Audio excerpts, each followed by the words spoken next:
Today we have a public hearing calendar, a decision calendar, administrative calendar, and then the public comment section. Before we do anything else, I would call on Councilman Ed Ambrosino to lead us in the Pledge of Allegiance. Please rise. Put your right hand on your heart and repeat after me.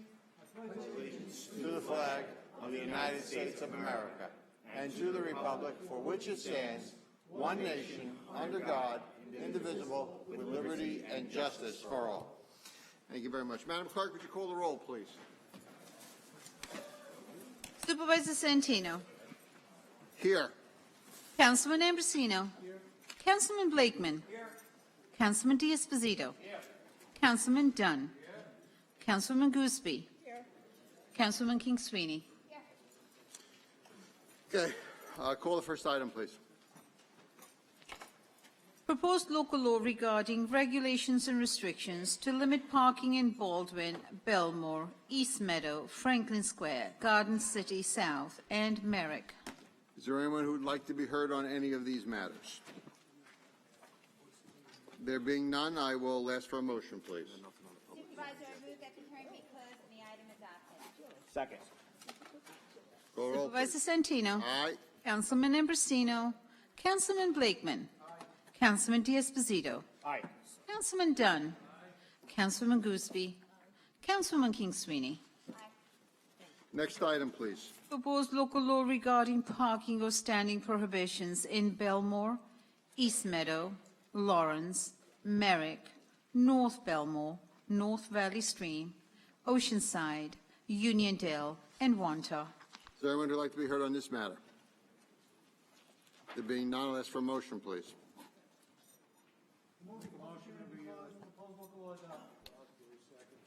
Supervisor Santino. Aye. Councilman Ambrosino.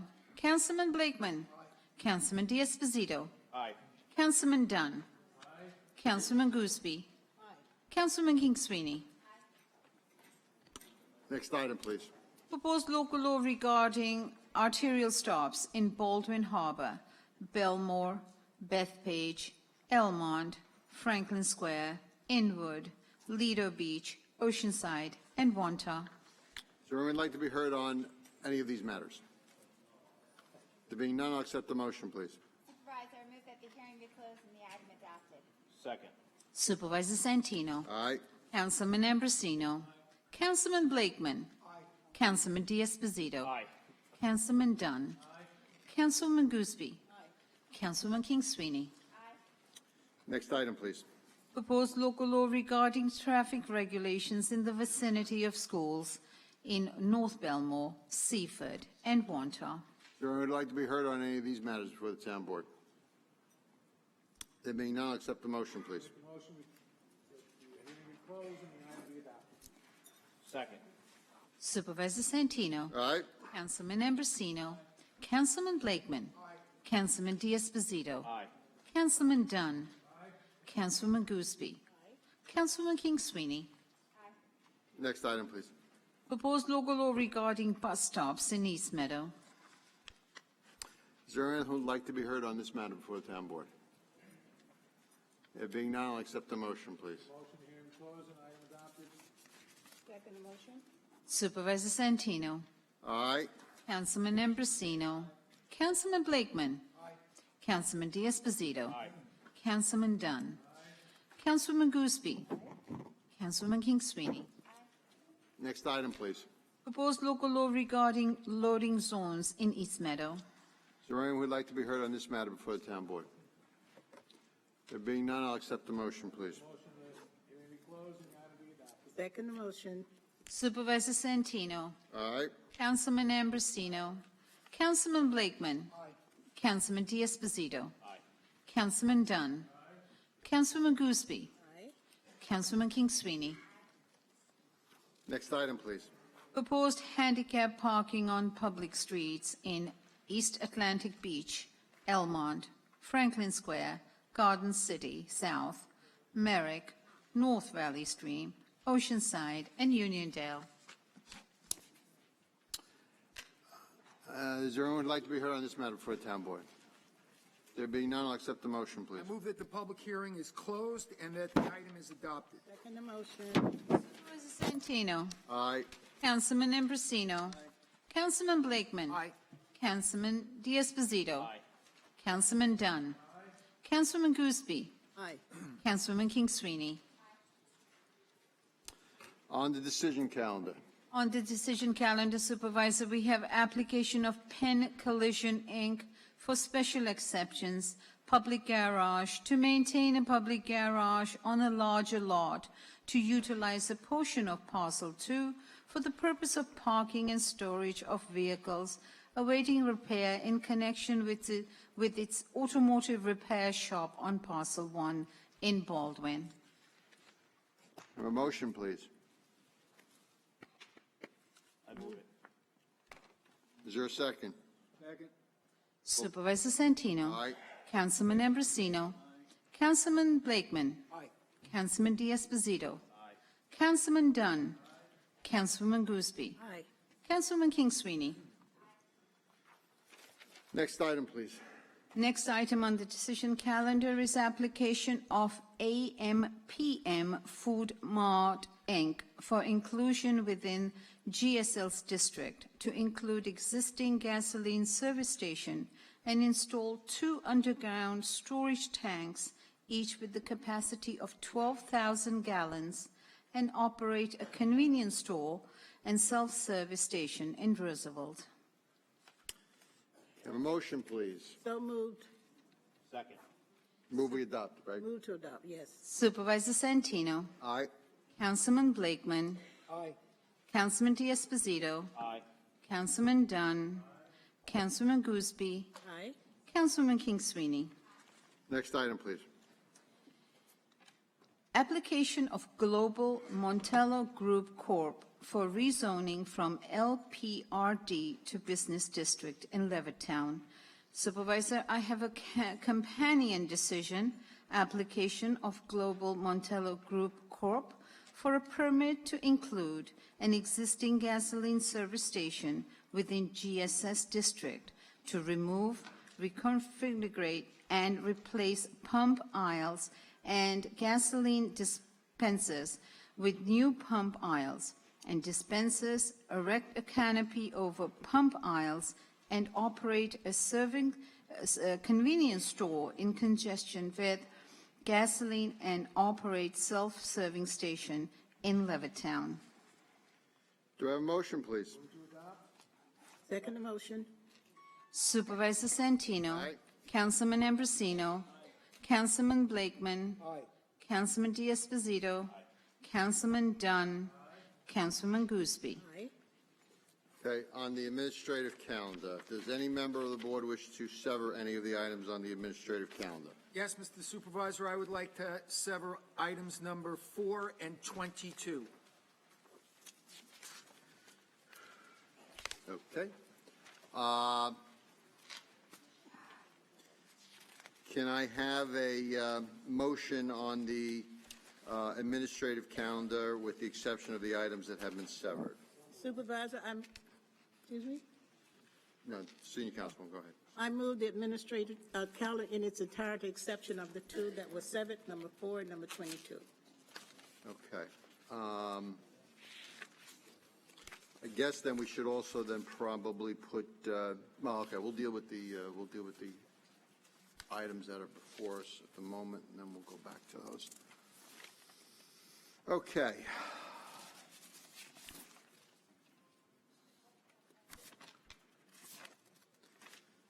Mr. Felix Procacci.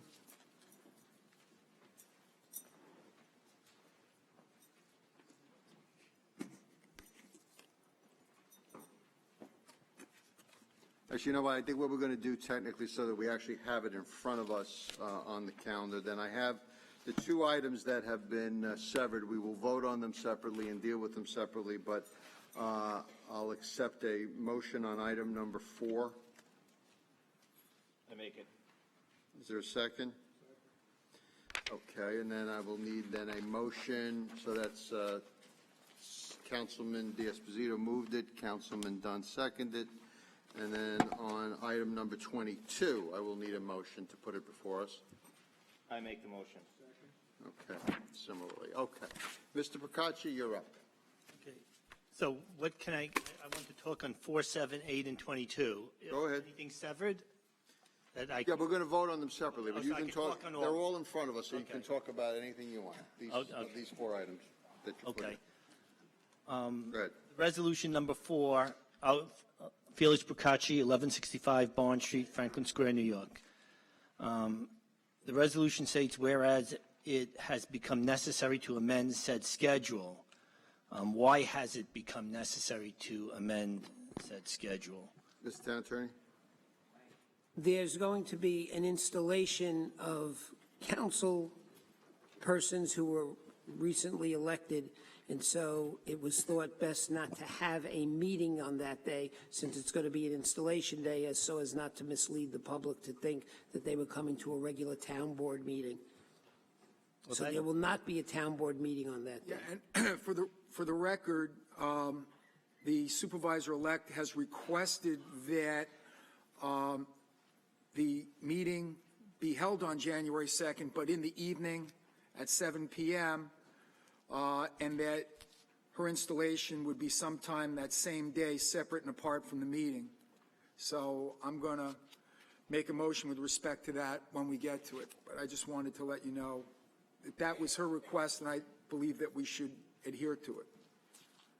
Okay. Now, the last 2 supervisor elections, 2016 and 2014, it was on the calendar, and even we had a stenographer here. Why are we doing something different than what we had done in the past? Because on those 2 occasions, we had some complaints that said, I thought it was coming to a town board meeting, and the first thing you do is cancel the regular meeting agenda, and I had to sit and listen to speeches. So it was thought, just not to mislead the public, to just have an installation. Okay. On item number 7, CSD Net, I dealt with that guy, Ryan Donovan, when I was trying to get answers, and I tried to deal with Arthur Prim, but he doesn't return phone calls either.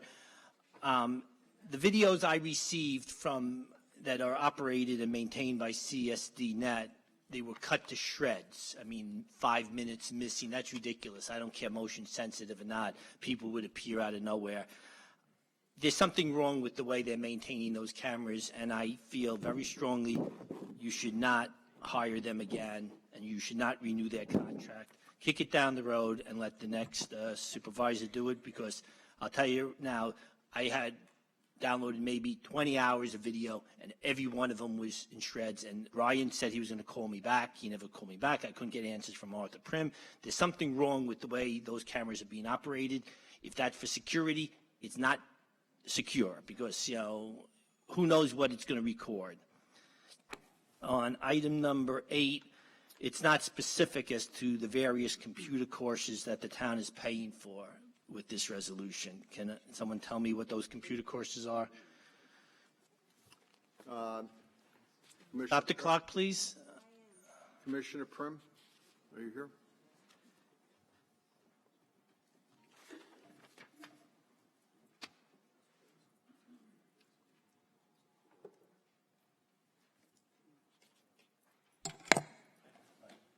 Yeah, these computer classes are for technical employees to keep up with technology.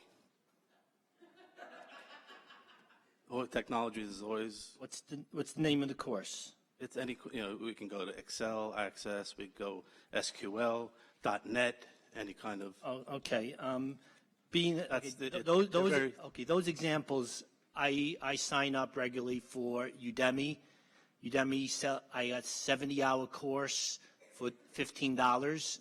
I could watch it as many times as I want. It's lifetime access. I could do it anytime on my phone. Well, I don't have a phone that could do it, but I could if I had one. But the thing is, you could do you could watch it any time of the day and take courses for a lot less money than what you're paying for. For a couple $100, you could get a ton of courses. You don't need this excessiveness for Excel and for Word and for SQL. There's plenty of videos. Go to udemy.com, and look it up. Don't pass this resolution. You want to be fiscally responsible? Look at the alternatives. Look at the alternatives. They're excellent, and you get to preview the course. You get 30-day money-back guarantee on your $15 too. So, I mean, I think it's a really good deal as opposed to spending the thousands of dollars that are in here. Because I keep up with technology too, so I can relate to this. Don't spend the money. Okay. The next one is number 22. Thank you so much. Number 22, the Inspector General thing. That's it was much better now. I like it much better than it was from last time. But I know the date. I know it's about the date. I know it's about the date. But you see the yellow, the pink sticky notes here. I found a lot of things that need to be desired. So I think you should put this off, and because it still needs some work. And I think it's best that you put this off so we can make it, we could address all these. I can't address it in 5 minutes, even on December 12th. I won't be able to address all these. And I think that when you're going into something, you should go into something to get it the best you can get as many inputs as you can, and then vote on it, as opposed to trying to change it later. Changing things later is always a bad idea. Make the changes before you go to the hearing. I think it's a great idea to do it that way. Thank you. Thank you very much. Valerie Lamp.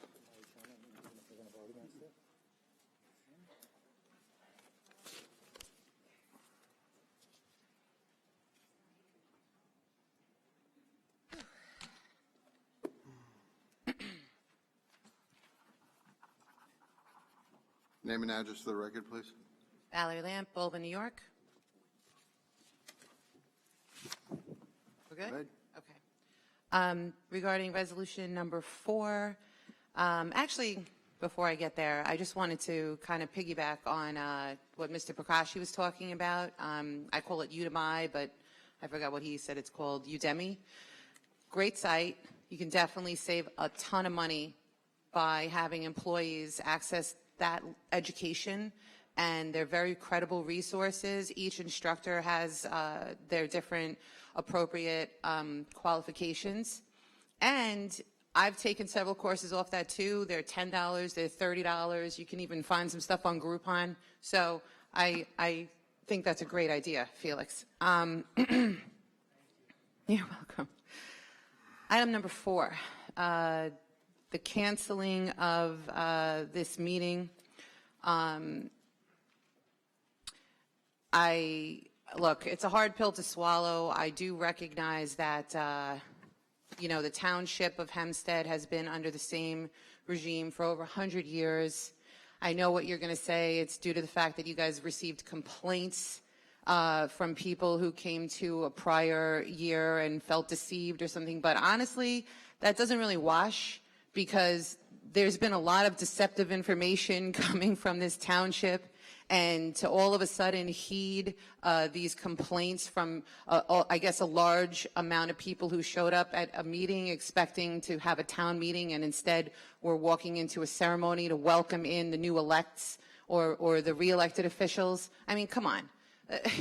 I just think as we are looking for bipartisan leadership, and we're excited about it, right? I am anyway, that we all are. Okay, so I want to let you know, this is just how I feel. What it looks like is it's some kind of last-minute shenanigan to try to take away a tradition and a right. I mean, you've been reelected, you were reelected, other people didn't run, and we have a new incoming clerk, and we have a new incoming supervisor.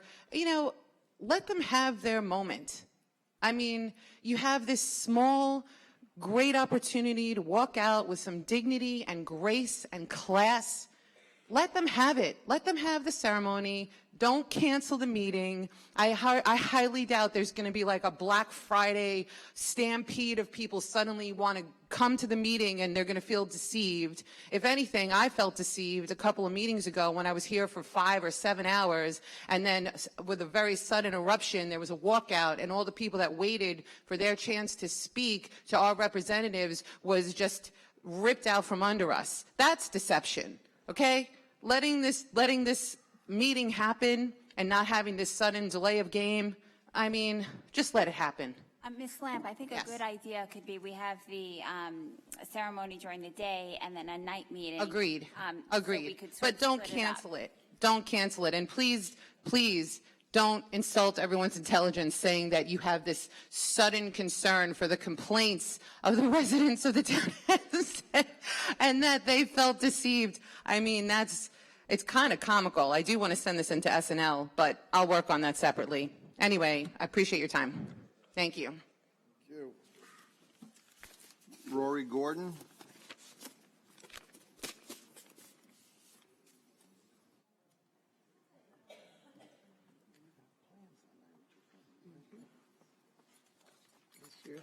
Rory Gordon, Hop Hog, New York.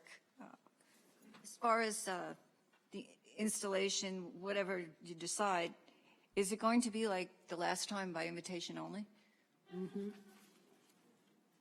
Yes? Why is that?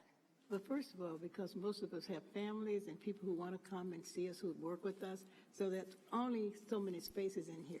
And you'll see it's going to be packed. So it's not open to just anybody. It's for us and our relatives. I think anytime there's an installation anywhere that happens, doesn't it?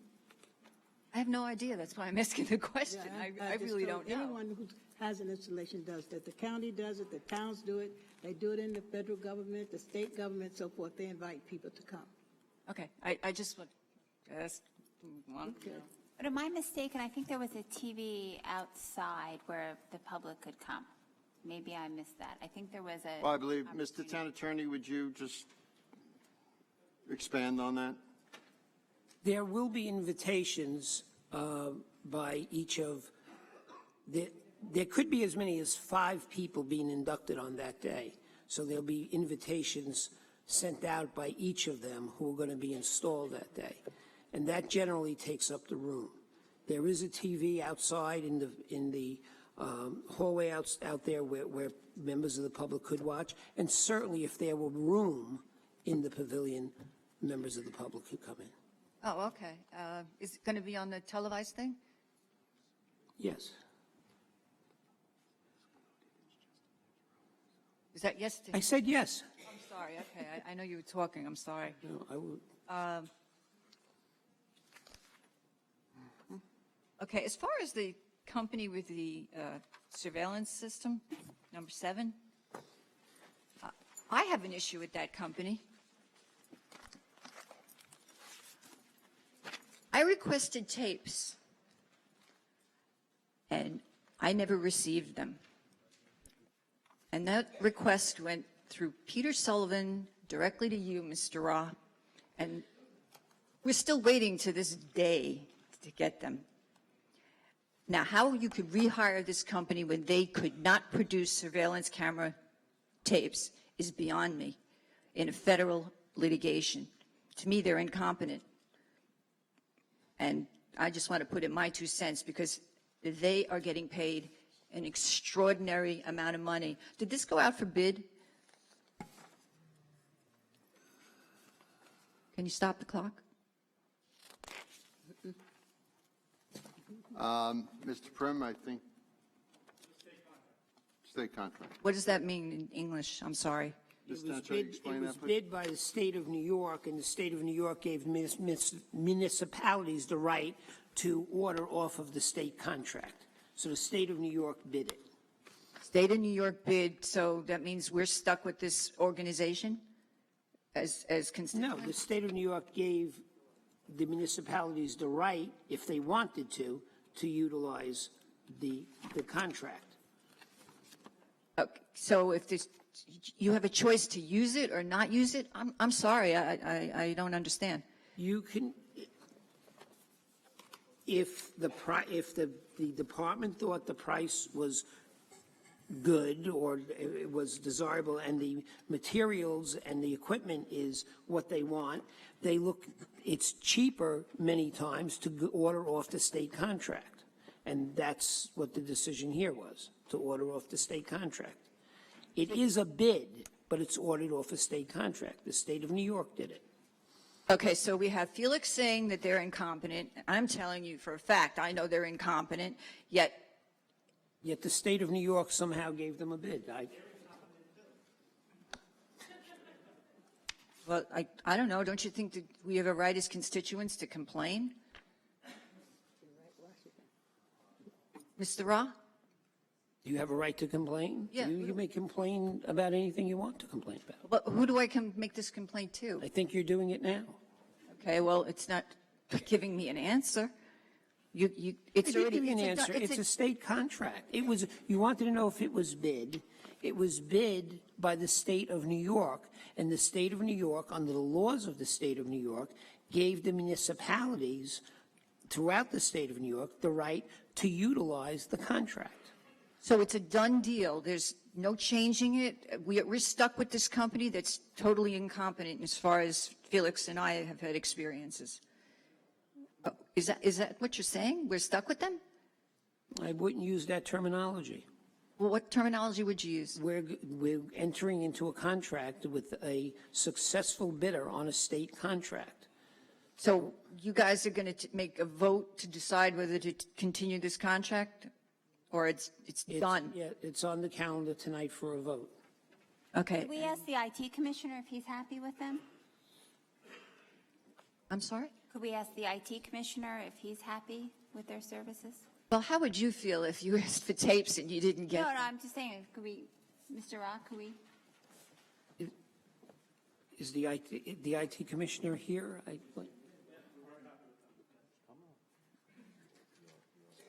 You're very happy with them. And then how come I didn't get my tapes? Can somebody answer that question?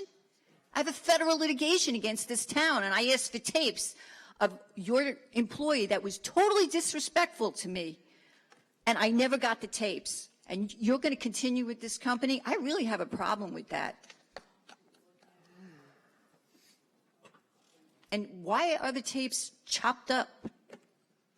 You didn't answer Felix's question. Everybody doesn't know? Or is there something fluky going on? Well, that doesn't surprise me. We're talking about the town of Hempstead here. And I do have a question. What are the lights outside for? There's a movie being filmed, being shot yesterday, today, and part of tomorrow. That's lovely. Is the town getting paid? Yes. But how much are they getting paid? I don't know that. Okay, who knows the answer? Mr. Santino probably, right? Well, Mr. Deary? Mr. Deary, the question is the fee that the town is charging for the movie shoot. That's terrific. I'm glad whoever put that deal together. Thank you. Thank you. All right, those who have are the ones who have asked to speak on the administrative calendar. So now we will move on, and we will vote on those items that have not been severed. So we're not, so on all items other than 4 and, yep. Okay, there was no slip, but on the administrative calendar now. Okay, come on up.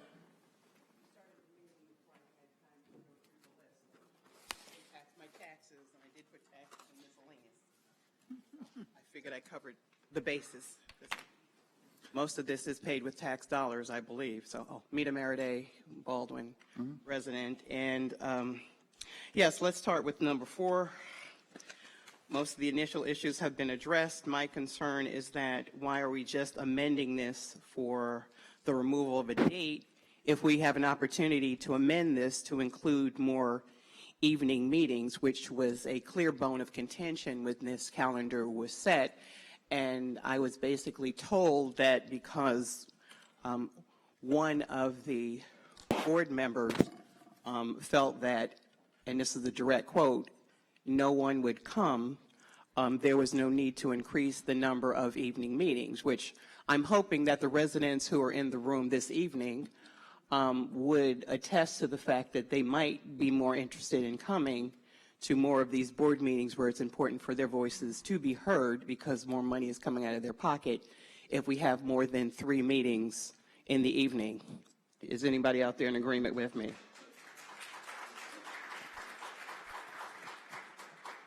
So I would hope that we could remove that one, or at least revise that friendly amendment, or however Mr. Ra feels that it could be done to support that. But, you know, with past history, you're going to do what you want to do anyway. We pretty much know what the vote split is going to be, so this is probably wasted words. So I just put it out there. Number 8, item number 8, accepting proposal for various computer training courses. I too have a question about that, and again, with the vetting process and the outreach, because I am still concerned as to the various and sundry connections, family relationships, contractual agreements, and the golden parachutes that many of you who may be displaced when the new administration comes in, the consulting jobs that will, you know, may be set up for you indirectly before this administration leaves. So it's just a general question. Don't really expect an answer because, again, I know past history. Number 11, again, the vetting process that I have with regard to this particular contractor.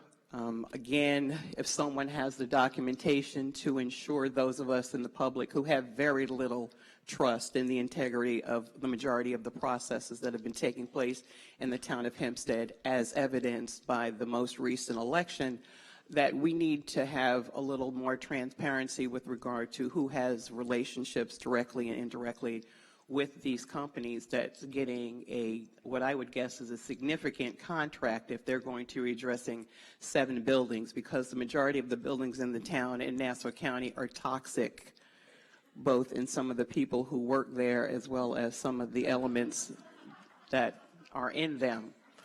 Take it from one with health conditions, and I can determine that quickly. Number 12, H2M Architects and Engineers. I'm pretty sure, could be wrong, but I'm pretty sure that they are a significant donor, and they've done a lot of business in the town and the county. And again, I'm hoping that someone in earshot is going to be scrutinizing this again with regard to the vetting process. And 13, would like to know where's the list of these occupations and positions. Are they going to now be moved to protected classes? This just seems to be a lot of this changing and amending that's going on. If you felt comfortable with your budget and things that you passed before when the voting public had no, you know, our voices were not being heard, it seems to me that there's a lot of like shifting around that I just don't feel comfortable with. Item 21, calling for a public hearing. Again, this issue with regard to the increase in facilities and authorizing districts to issue refunding bonds. That means that there are projects that are on hold. And after a lengthy discussion that a number of us were a part of yesterday in the county with regard to refunding bonds, I think that residents need to know that these projects have been put on hold and that you're looking to get some kind of protection on the bonds that have been issued. But we have residents, again, who have projects in their communities that have been on hold, I would gather, for at least a year or two. So I'm just confused as to how this is particularly going to be impacted, but I guess it's just talking about Hicksville for the moment. And 22, this seems to be an issue that was buried weeks ago, and then we feel this is a watered-down version, and it should be up to the new administration to fully investigate the type of individual that we think would be best to address the needs of those in this township. Thank you very much, Ms. Meredith. You're very welcome. Okay, now we will, on an item on the administrative calendar. Okay, would you please, your name and address for the record, please? Steve Edmondson, 100 Bird Avenue, Oceanside, in the town of Hempstead. This is regarding the public safety equipment. Is there any of that stuff that could be salvaged or sold? I'm not aware of what the particular, Commissioner DeMaria, are you here? Deputy Commissioner of Pennsylvania, we have someone here? Dr. Carlock? Do we know the specific?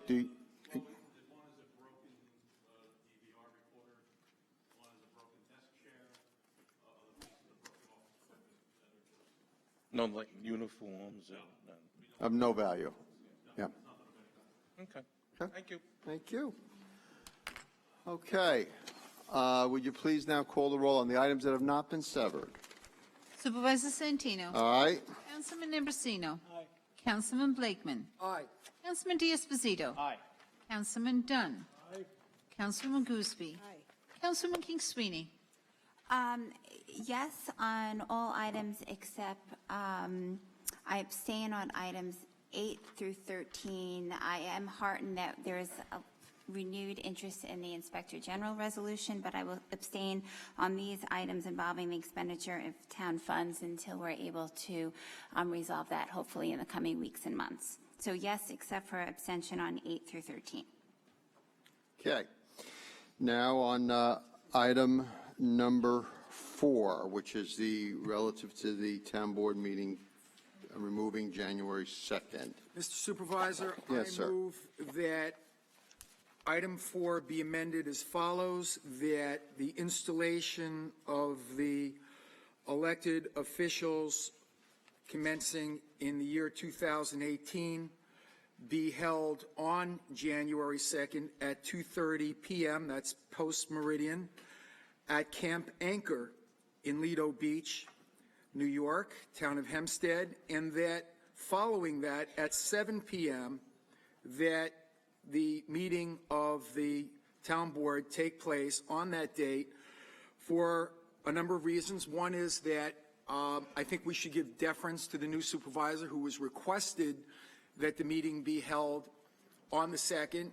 I think that having the first meeting of the new administration at night sets a tone that she would like to set for her administration. And I think that having the installation at Camp Anchor, a much larger facility than this, would accommodate not only the invited guests, but the general public. And I think also that sets a good tone at having it at one of the finest programs in the United States that we're all proud of here in the town of Hempstead at Camp Anchor. That's my motion. Is there a second? Yes, second. Do any members of the town board wish to comment now on this amendment? Yeah, I wish to echo Councilman Blakeman's remarks. The supervisor-elect deserves her opportunity to have her installation and a town board meeting as she sees fit, and I agree that it's a good idea to have it in the evening, and I strongly support it. I will not support that. First of all, we have our meetings traditionally at 10 a.m. in the mornings. I've already made arrangements for that. I have family coming in. They're coming and they're going to leave. They will not be here for the evening. They will be here. In the evening, we're partying. We're going to have a party. So I don't see why we have to change this just because she wants to change it. We're a town board. If the other town board is meeting, we are all. Please show whether you agree with what a member of the board is saying or not. Please show some decorum and respect. I'm so happy that we don't have children here listening to you. But I'm going to say it again. I really think we should continue with the tradition of 10 a.m. because that is what I'm accustomed to. That is what this town has always done. I know this is the first time she's been here. It was the first time when I came too. It was the first time when I came too. But so therefore, I am in disagreement with it because I want to have it 10 o'clock so I can continue with my plans for myself and my family and friends. Council. Hold on. Let's maintain some good order and run. I'm still here, so let's run the meeting through the chair. Does any member who hasn't spoken, we'll get to everybody, any member who hasn't spoken yet now we're on the amendment, which would be a change from what's on the calendar. Anyone else? We've heard from senior councilwoman now. Supervisor, I would be happy and I look forward to joining Supervisor-elect Gillen at Camp Anchor, but I will support the resolution that's at hand. So I have a question. The original. I understand Councilwoman Gooseby's family plans, and I respect them. Could we agree on a compromise and get a consensus that it not be held in the meeting, but that we have the installation and the board meeting on the same day? No, you're taking up the whole day. Well, that's traditionally what we've done. No, we have not. We have not. You have not been here. We have not. We have it in the was here morning. before you. Well, that was a long time ago. You haven't been here. Okay. I'm not going to argue with you. I'm just telling you what I think, what I want, and that's it. Okay, so we have heard from both sides of the issue. So now, the vote we're going to take now, Mr. Town Attorney, correct me if I'm wrong, is on Councilman Blakeman's amendment. So that's the vote. Please call the roll. Supervisor Santino. No. Councilman Ambrosino. No. Councilman Blakeman. Yes. Councilman D'Esposito. No. Councilman Dunn. No. Councilwoman Gooseby. No. Councilwoman King Sweeney. Yes. Okay, now please call the roll on the original resolution. Supervisor Santino. Aye. Councilman Ambrosino. Councilman Blakeman. No. Councilman D'Esposito. Aye. Councilman Dunn. Councilwoman Gooseby. Aye. Councilwoman King Sweeney. No. Okay, now on item 22, which has been severed. Yes, There- Mr. Supervisor, I have an amendment that I would like to offer. My amendment is to adjourn this item until January 9th, which is a night meeting, which will afford more people an opportunity to be here for a very, very important debate and discussion on what Inspector General we should have here in the town of Hempstead, how it should operate. And I think we need a little more time, and that I think there's an opportunity for us to come to a consensus whereby we would all agree and not make it contentious, because this is such an important thing. It transcends politics. And if the board is inclined to entertain having an Inspector General, I think that's great. But let's get together in between and try to work out the differences between the two items that have been offered for an Inspector General, and also any new ideas, and give the public a thorough opportunity to question that and participate. So my motion is to put the Inspector General hearing on for January 9th, a night meeting. You think that's number 20? That's number 23. Did you 23 or 22? That's 22 he's on. Number 22. Okay, so the amendment on 22. 22. Yep. You have the old. Your numbering is wrong. Something's wrong. Oh, something's wrong with my numbers? That's what we're talking about. Okay. Okay, that's been, a motion has been made to amend that item to January the 9th as opposed to December the 12th. Is there a second? Yeah, I second it. I think it's great that we're talking about an Inspector General, compliance officer, whatever you want to call it. I think these are important ethical issues. I think we need to take our time to figure out what the best approach is. I don't think any of us has all the answers on it. So I've been talking about this since March, and I think it's a good idea. I welcome all ideas, and I think it would be sensible to hold off till January to have that conversation. Okay, so on Councilman Blakeman's amendment, please call the roll. Supervisor Santino. No. Councilman Ambrosino. No. Councilman Blakeman. Yes. Councilman D'Esposito. No. Councilman Dunn. No. Councilwoman Gooseby. No. Okay, now please call the roll on the original. I'm sorry, my mistake. Councilwoman I'm King sorry. Sweeney. Yes. Okay, on item 22 as originally written December the 12th, please call the roll. Supervisor Santino. Aye. Councilman Ambrosino. Yes. Councilman Blakeman. No. Councilman D'Esposito. I look forward to hearing from the public on December 12th, and I also look forward over the next couple weeks to be able to work with our town board members to nail this down. So I vote yes. Thank you. Councilman Dunn. Ditto, yes. Councilwoman Gooseby. Certainly, because I'm very concerned about some of the items that I saw in there, that if we, the board themselves, town board members, did not accept whomever the person is they have in mind, they would take it to give to someone else, giving away our power so that we would not be able to determine the people that we need to have here. So, excuse me? Please allow the senior councilwoman to complete her remarks and vote. Well, you know, it's just, I won't say anything. But anyway, I will vote yes. Thank you. Okay. Councilwoman King Sweeney. I share Councilman D'Esposito's sentiments that I look forward to hashing this out over the next several weeks.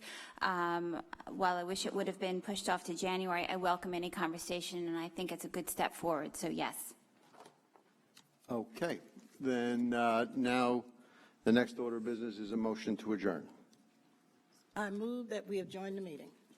Second. Supervisor Santino. Aye. Councilman Ambrosino. Councilman Blakeman. Aye. Councilman D'Esposito. Councilman Dunn. Councilman Gooseby. Aye. Councilman King Sweeney. Aye. Okay. Public comment period, Edward Littman. Mr. Littman.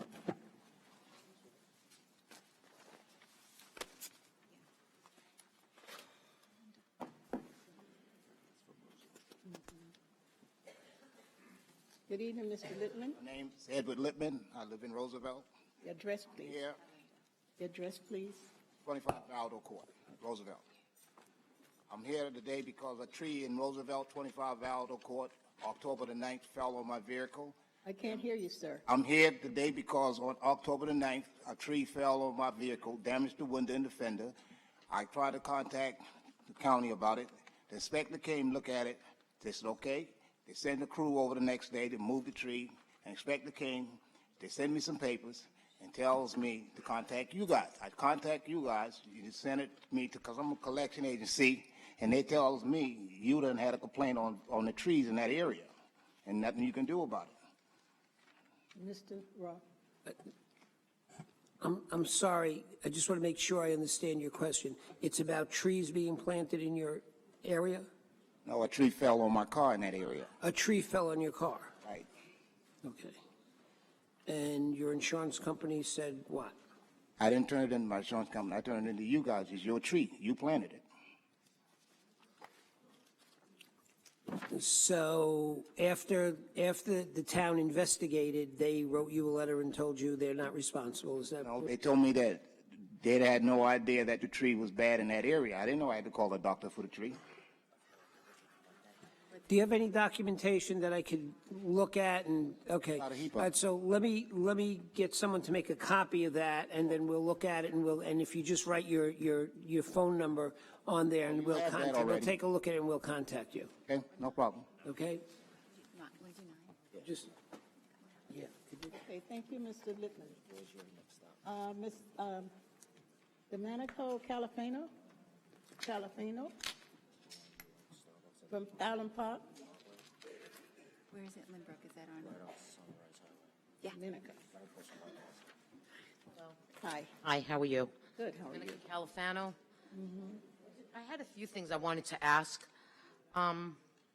First thing first, it was a little disturbing that a pizza land in Point Lookout that the town of Hempstead owned, which D'Esposito sat through the meeting, and they turned it over to the Point Lookout Firehouse, which as a taxpayer, I have a great deal of concern that the owner had to purchase a piece of land that was on his property for $750,000 that was owned by the town of Hempstead. They turned it over to the Point Lookout Firehouse, which was Ted's Fishing Station.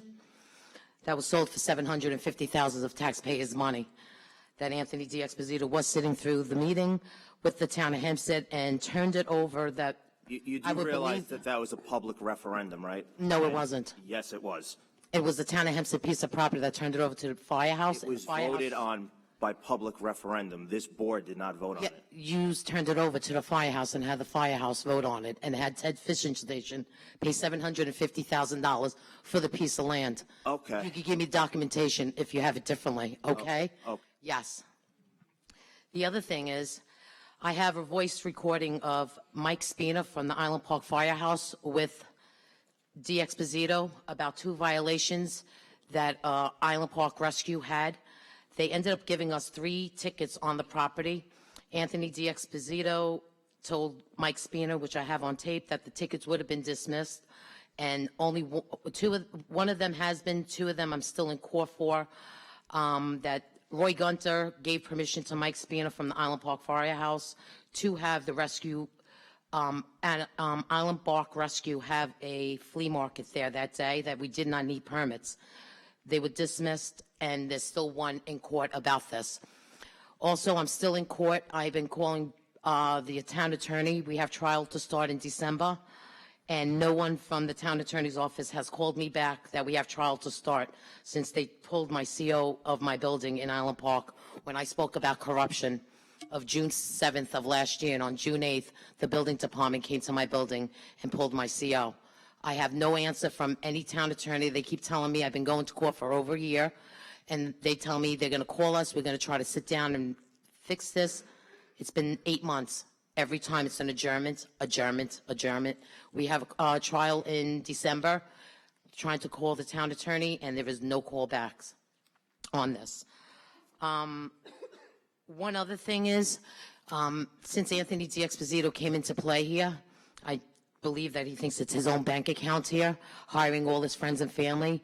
You have a chief inspector, Garrett Gordon, all over Facebook, ripping people apart, making $80,000 a year. This is a disgrace as town officials to have these kind of employees employed here. What he has said about families in the village of Island Park, and it's Anthony D'Exposito's best friend. These are what kind of people we're employing here, his family and friends. The guy was out on disability for quite some time, and he got a job maybe 8 months ago, 9 months ago, when he was called in, when he was hired, Anthony, to give Garrett Gordon and his whole entire family jobs here. And there's a few others, too. Christopher Downs is one of the other guys that are on Facebook ripping people apart. He was a part-time employee. As Anthony came in, he became a full-time employee. And Garrett Gordon has almost 3 lawsuits against him since he started with the town of Hempstead. These are taxpayers' money. These are horrible employees that the town of Hempstead is hiring. Okay, thank you. Senior Councilwoman, point of personal privilege, can I just give a thank you to Commissioner Zappola for all his years of service? I understand he is retiring tomorrow.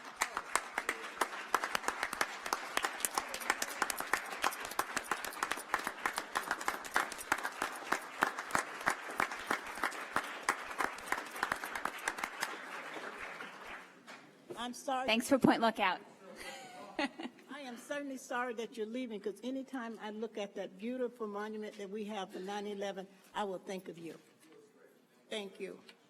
And all the things that you've done, anything I've asked of you for my area, you've taken care of it. So I appreciate that, and I wish you a very, very happy retirement. Okay, who's next? Stu Curl? Where are you? Are you here? Oh, okay. I have to wait for this guy because I know, oh my goodness. Nancy Gris.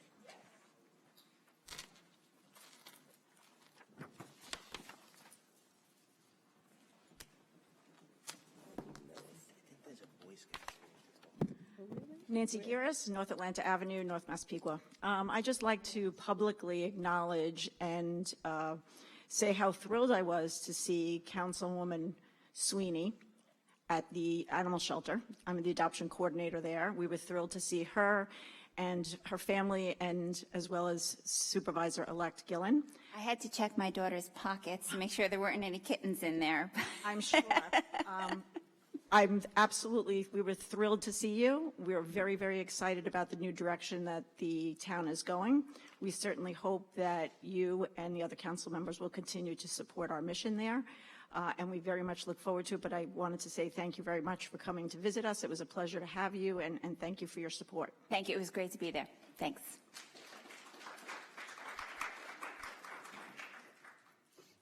I'm having a problem reading this name. It's so big. Is it Ralph Ambrosina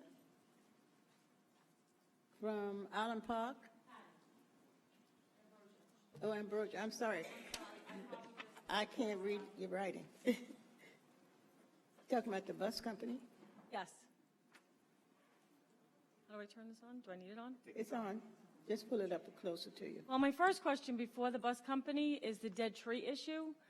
What are like the laws on that?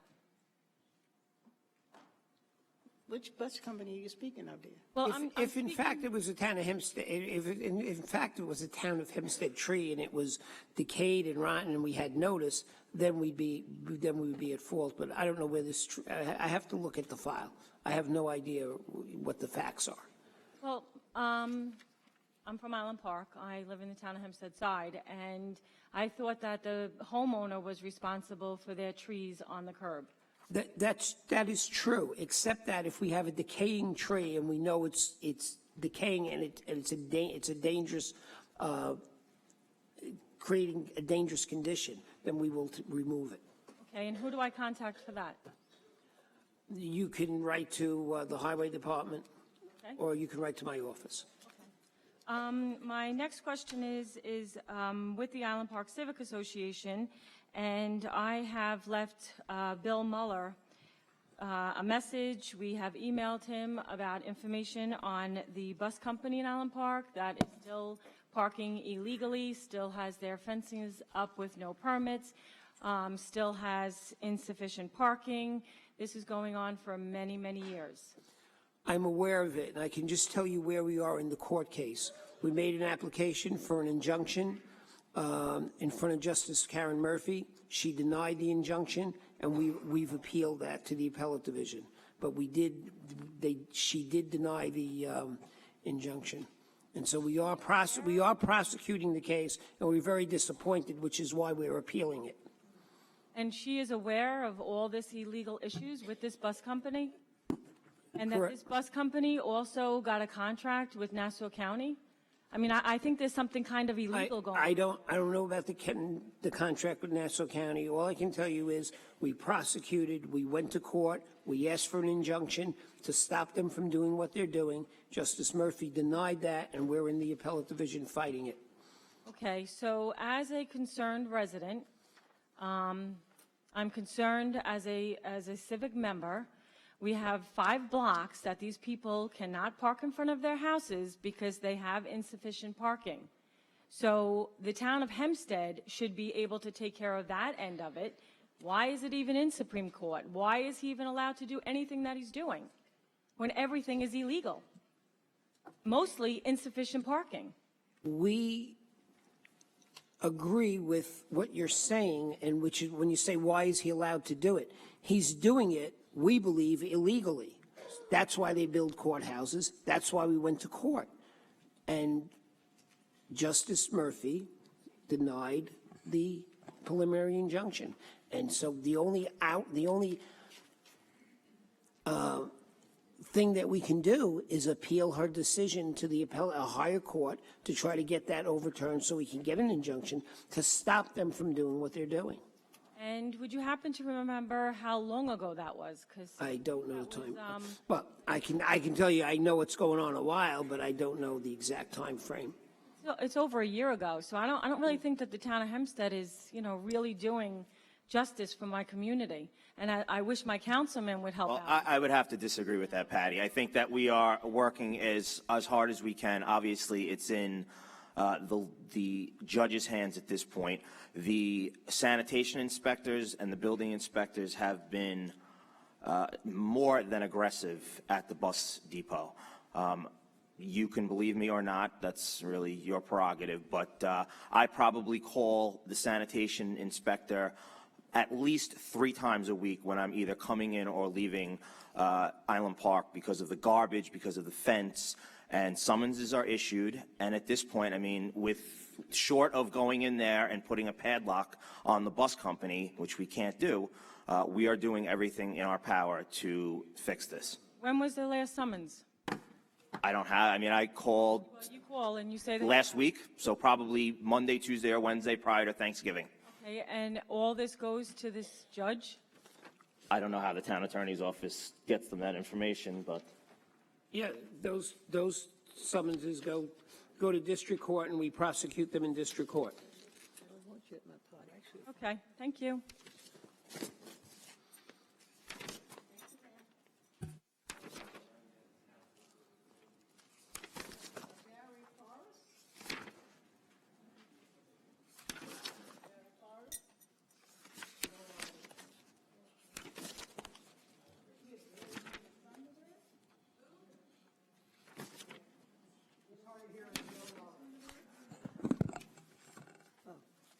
sorry, Attorney. Wilhelmina Funderburg.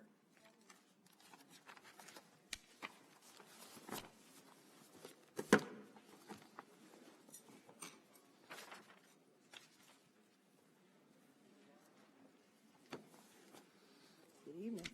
Hello, how are everyone? I'm Wilhelmina Funderburg. I reside at 156 East Clinton Avenue, Roosevelt, 11575. I was at the last meeting, and I was requesting that the sign that had been knocked down by a car on my block on the corner of Park Avenue and East Clinton Avenue would be replaced. They did come out. They put the sign up, but they put it in the wrong place. I called, left a message that it was in the wrong place. They placed it in front of my home, which I already have a sign there that's on the tree, on the telegram post. It was supposed to go on the corner. The parking is supposed to be, no parking is supposed to be from my residence, 156 East Clinton Avenue, to the end of the block, which stops at Park Avenue. So I would appreciate if they would come out and put the sign in the correct place.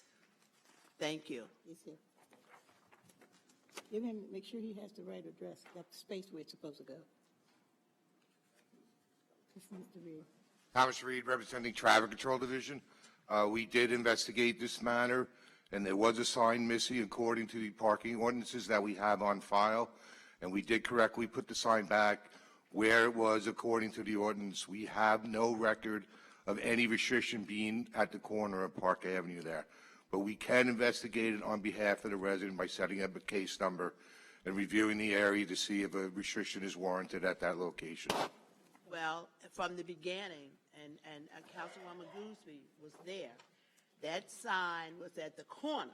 We have no record of that on our file. That's where it was. It was at the corner from 156 East, because it's not supposed to be any parking on my side of the block from my address to the corner. And the sign was on the corner. Okay, well, we can All fix that, time. and we can accommodate you and do a survey to put the restriction back if we can. But as according to our records, as of now, we have no record of restriction being at that corner. But we can work with you to put the new restriction in. First of all, you're not working with me. See, in the beginning, Councilwoman Gooster came out, your department came out, they did a survey. As a matter of fact, the day that they came out, and the reason why they was putting this sign up was because on the way to school, there was a lot of traffic and a lot of accidents was happening. As a matter of fact, the day that they agreed to put the sign up, an accident happened. And they put that sign from my driveway to the corner. And Councilwoman Gooseby knows this because she approved it, and they put that sign there. So I don't know what you have on your paper. I have all the restrictions here for East Clinton Avenue in Roosevelt. Well, you're missing that one. Okay. I could double check it again. Yeah, you for double check it and check with Councilwoman Goose because she knows that sign is supposed to be on the corner of Park Avenue We and have East no Clinton. records. I will be glad to do an Okay, investigation. you will investigate that and take care of it, right? Okay, very good. Thank you. Thank you. Okay. James Allen.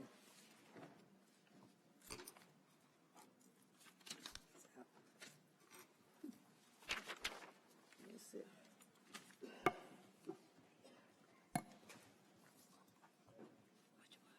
Which one? West Isle. Okay. Good evening, everybody. Good evening, sir. And congratulations to everybody that won their election. Thank you. Your address, please? I just, I didn't hear. The mic so that. 371 Garden Street, West Islip, New York, 11795. Thank you. I came here tonight. I've been working with the building department. Well, I shouldn't say working with. I've had to contact the building department several times. I'm a master plumber. I used to sit on the Islip plumber board for 6 years. I've been attempting to take the test here now for 5 years. Now you have, I don't know how you select your plumbing board in Hempstead, but you have a chairman named Montilli, and then you have another gentleman named Montilli. And any time I've ever come here, there's only 2 people. So I don't know what a quorum is for your plumbing board or your organization, but I've had multiple issues with Joe personally. He evidently doesn't care for me. So he made that very known to me. So about a year and a half ago, because I have been doing this for 5 years, so about a year and a half ago, I started to document, take pictures, and pay attention to every detail of what was being done to me. I actually brought the proof. He just said that I just failed this last time because I burned through my lead wipe. I know that's a lot to get into. But what I did, fortunately for me, was I brought a camera and I took pictures, and I didn't burn through my lead wipe. Now, since this process happened, I've been attempting to contact John Rockcamp, which he doesn't return a phone call, and he never even has a conversation with me. So I don't know who he answers to, but he doesn't answer to anybody else. He's the most rude individual that I've ever encountered in my life. Now, you have Dan Casella. He's a reasonable gentleman, and he's been having conversations with me. He also, they've been asking me to sue you for like 3 months now. That's the answer here. I wanted to work out an amicable agreement that we could move forward, and all I get told is sue the town. I mean, it's the most ridiculous statement I've ever heard in my life, but that's what they keep asking me, to sue you. So now I've already showed Mario Bouvet, your main building inspector, Jim Dalto, that I passed the test. They both agree, but yet they're not issuing my license. Now, other false statements, because I have your minutes from the plumbing board, was that now so far, just so you know, I passed the written 3 times, 4 times, the drawing 3 times, and a practical 3 times. But the reason that I'm told I don't get my license because I got to pass them simultaneously. But after reading your minutes, that's not true. That's selective whenever Joe Montilli decides that he could do it. So I brought this to the attention to the town attorney, Mario Bouvet, who said to me, I happen to have a disability. So I put in for extra time because of my disability, which I'd rather not get into, which they told me they would honor. So now you had your town attorney tell me they were going to give me extra time and honor my disability on a test because it's a time test. It's 2 hours and 30 minutes to do 100 questions, 90 seconds each. So Mario said to me that he would give me a tutor, a monitor, an independent monitor, and they would take care of the room. Well, just so you know, that was November 2nd, and Joe Montilli was there and threw me out of the room. So, and his first words to me when I went in there was, I'm not talking to you. So this is who's representing you. And just so you know, I did tape them so I could prove everything. And in reference to, I have tape and pictures. So, you know, everything they say is a lie. And now that I'm getting the lies from the legal department, I filed a formal complaint against Mario Bouvet because he made a statement to me that he didn't honor one part. I sent you guys a letter in 2014 about my disability certified mail. He stated that he didn't have a copy of it until I told him that I sent it certified and the date, and then he found it. But anyway, I've been being abused because of my disability and discriminated against in this town now for 5 years. And I'm asking you as a board if you could oversee it or have somebody oversee it. I really don't want to sue you, but all they do is tell me sue you. I think my license should be issued, and I think it should be issued today. Again, I did administer the same test that he's giving me, so it's kind of laughable. But I'm sitting here getting beat up, and it's not fair. And he made a comment to the town attorney of another municipality that he doesn't like me and said some very poor things. So I have that. I can get an affidavit from the town attorney, corporate counsel from the local municipality as well, but I would hope that you guys could look into it. And I'd like to know who does oversee the plumbing board. Your time is up, sir. Mr. Rock, could you have someone, whoever takes care of the test, go back and speak with him? The building department oversees the plumbing board, number one. Number two, I'm somewhat familiar with your case. You did get extra time, and I know that they cut you off before you thought you were finished, but on that occasion when they did that, and they should not have done that, and that's not Mr. Beauvais' fault, by the way, but they should not have done that. But you did pass on that time. But at the same time that you passed it, you failed the lead wipe, and you have to pass both. Yeah, you have to pass both.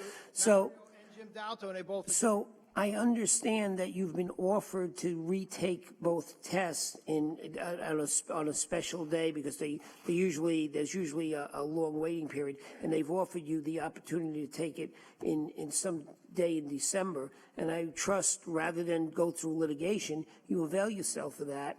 And if you let me personally know what day, we'll make sure you have an independent monitor. Well, that's what was said to me on November 2nd, and there was no independent monitor. It was Joe Montilli. I understand. The test was supposed to start at 8:45. Joe got there 5 after. I did the first test, which was supposed to be the only test, and then he took it from me at 9:45 and had me start over. So I didn't get extra time. And a gentleman that's in there that wasn't disabled, when he left, 15 minutes after he left, Joe ripped the book from me, ripped the test, and threw me out of the room. So if you consider that professional after your town attorney promised me I'd have an independent monitor, and you think that's okay, and that's how you run the town. I think the other, did you give us proof of your disability? I think Yes, that I they were did. looking for that too. Absolutely, I did. So they offered you a specific day in December at your convenience to retake the test. Yeah, and just so you know, Mario Bouvet stated that he was going to do all those things last time, but none of it happened. So how could I can't trust you guys a bit. I already passed the lead wipe. I didn't melt through it. Joe lied. Now you changed the minutes. I got the minutes. They're revised. How do you revise the minutes after you make a statement? Don't you see what's going on? They said that they didn't have my card that I sent in for a disability. Then when I tell them I sent it certified, they found it. I mean, there's a lot of stuff going on here that's just not holding the water. And I sent you, the whole board, an email tonight with just some bullet points to your personal emails before I came so you guys could read up on it. And to ask me to take tests that I already passed multiple times, you discriminate against a disabled individual that's already passed it multiple times. So that's ridiculous when you allowed other people to only redo just the written, or just redo just drawing, or just redo the lead wipe. But for me, you keep going, oh, you failed one part, start from 1 and do 1, 2, 3. It's not right. You guys are abusing a disabled gentleman that made you aware of it, and I'm not going to put up with it. So I want my license, and I want it issued, and I'm accepting nothing less. And I filed a complaint. Against Mario Bouvet, and I sent it to you. I reached out to the government internal department, and I really like what you said, Mr. Sweeney, about the internal investigator, because this place needs to be investigated. And I'm going to tell you, John Rockcamp's got to go, because he doesn't even communicate with anybody. I don't know if he's appointed or what, but personally, for 5 years being here, the gentleman's never even returned a phone call, an email, or even spoken to me. So I just think you guys should be aware of it, because you seem like a good group of people. I've been coming, I watched Mr. Berkman, I watched Mr. Sweeney. I saw the passion in the board. I was going to speak the last 3 times, but they grabbed me at the door and promised me, you know, a trip to Vegas. And guess what? The trip to Vegas was 2 hours. They ripped the book out of my hand and threw me out again. And I got that on tape, too. And I got it on tape from your town attorney telling me that I was going to have a special monitor in the room with me, which allowed the guy that was abusing me to come in there and rip the book out of my hand. And now what you want to do is make me go back? I already passed it 5 times. And you don't do that to everybody. So why are you doing it to me? I just don't get it. So anyway, I'm hoping the board can look into it, because I'm getting nothing from the legal department. I'm getting circled. And I'm getting nothing from the plumbing department, and I'm getting nothing from the building department but a runaround. So I hope that you guys could listen, read what I wrote you, and just so you all know, I have tapes, pictures, and everything. I had an investigator on it for 1.5 years because I knew he was playing games with me. So how often do we offer the test? I don't know, but I know it's there. There's a long period after you take it and fail it. There's a waiting period, and they agreed to shorten the waiting period for them. But I'm not sure. I don't know. Who knows the answer to that question? Do we have someone here who could answer that?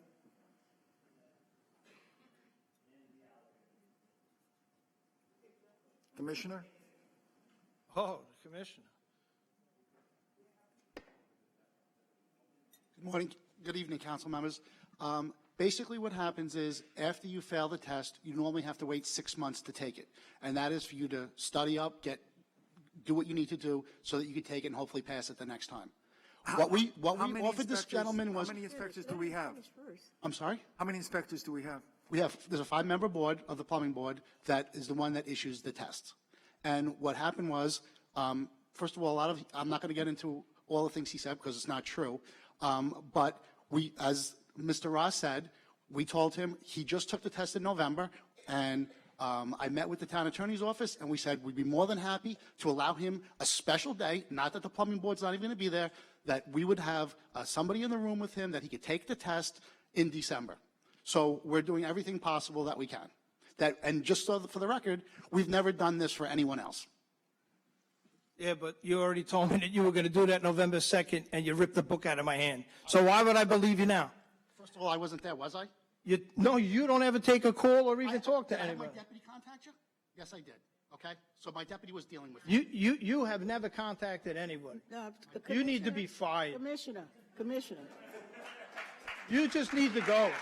But just so you know, Mr. Blakeman, I want to tell you this because I used to administer the test for 6 years, and I passed the test, and what they're doing to me is just crazy because ask him if anybody else, if every single person taking the test after they fail one part has to retake it. Ask him that.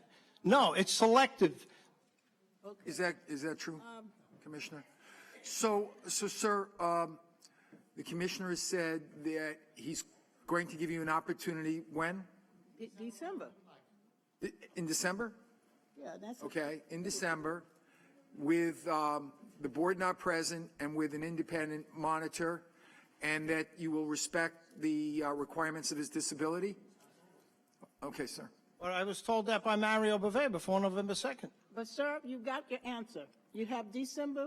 What's the date for him? We'll give it one more try. Okay, December. I already passed them 3 times, and multiple times they only made one individual take one part. And just so you know, which I said to him, and he knows it, the guy told me that I failed my license because I melted through my product. I have pictures of it, dated, time-stamped, from your garage that I didn't melt through it, which he never had the courtesy to look at, but Mario and John Delto did, and I didn't melt through it. So, first of all, again, that is not true. I asked you for the pictures. I asked you for a copy of the disability letter, and you've given me nothing to date. I came in and brought the pictures to your town attorney and to your building inspector, as you requested, but you didn't show up to the meeting, though you said you were gonna. Okay, I'm sorry. Okay, I'm sorry. Anyway. Sir, you've had your term, and we've listened to you carefully. You may come in December, take your test again. It's open for you, and it's usually 6 months. Discriminated against a disabled individual. I'm not going to allow it to happen. They've been discriminating against me for 5 years, and again, he selectively lets one person take the written. If they fail it. I think it has to do if it's one of his friends. Okay, Philip, are you coming up? I've already passed it 5 times. Yeah, I know. Trust me. No, I just want to know what you want. No, I don't want you yet. No. Howard Levine? Howard Levine? Howard Levine? Okay. Can you see what? I can't see this. What is that? Jay Alvis. I don't know. I can say Jay Alvey from Amityville. Do we have a J. Alvey? I guess it's Alvey from Amityville. Oh, that was me. That was you? Oh. Because you had one, you said you were from West Central Islip, West Islip, right? Well, I have 2 addresses. That's my building. Oh, okay.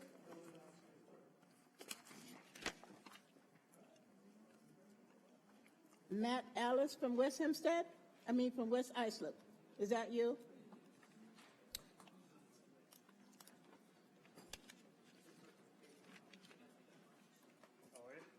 Hi, how are you? Name and address, please. Matt Alkus, 371 Garden Street, West Islip. Okay. I just wanted to come up to support my father. I've seen all of the evidence that he has against the plumbing board, building department. I've seen the correspondences, I've heard the tapes, and he is without a doubt 100% correct. I've been going through everything with him to try to find a solution that's amicable, but they're really just not very friendly people. They don't know how to work with anybody, and they lie every time they speak. He's done everything they've asked, taken the tests over and over again. He's done the lead wipe correctly, the written part, even though he has a learning disability, which makes it harder for him to read in the right time. Even though the guy took the test away from him. After he took it for the first 30 minutes, gave him a new one, and then took it away right after a regular person without a learning disability took the exam. So I think he spoke pretty well to it, and you heard Mr. Rodkamp spew some more lies. But I just wanted to come up and corroborate his statement and let you know that we're not going to be accepting anything other than issuing his license, and hopefully you guys can do the right thing. Thanks.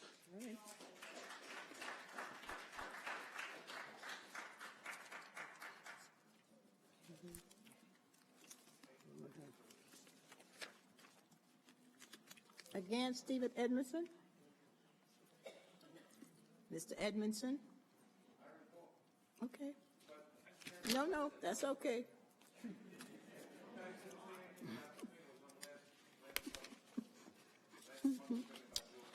All right, Ms. Funderburg, Avi.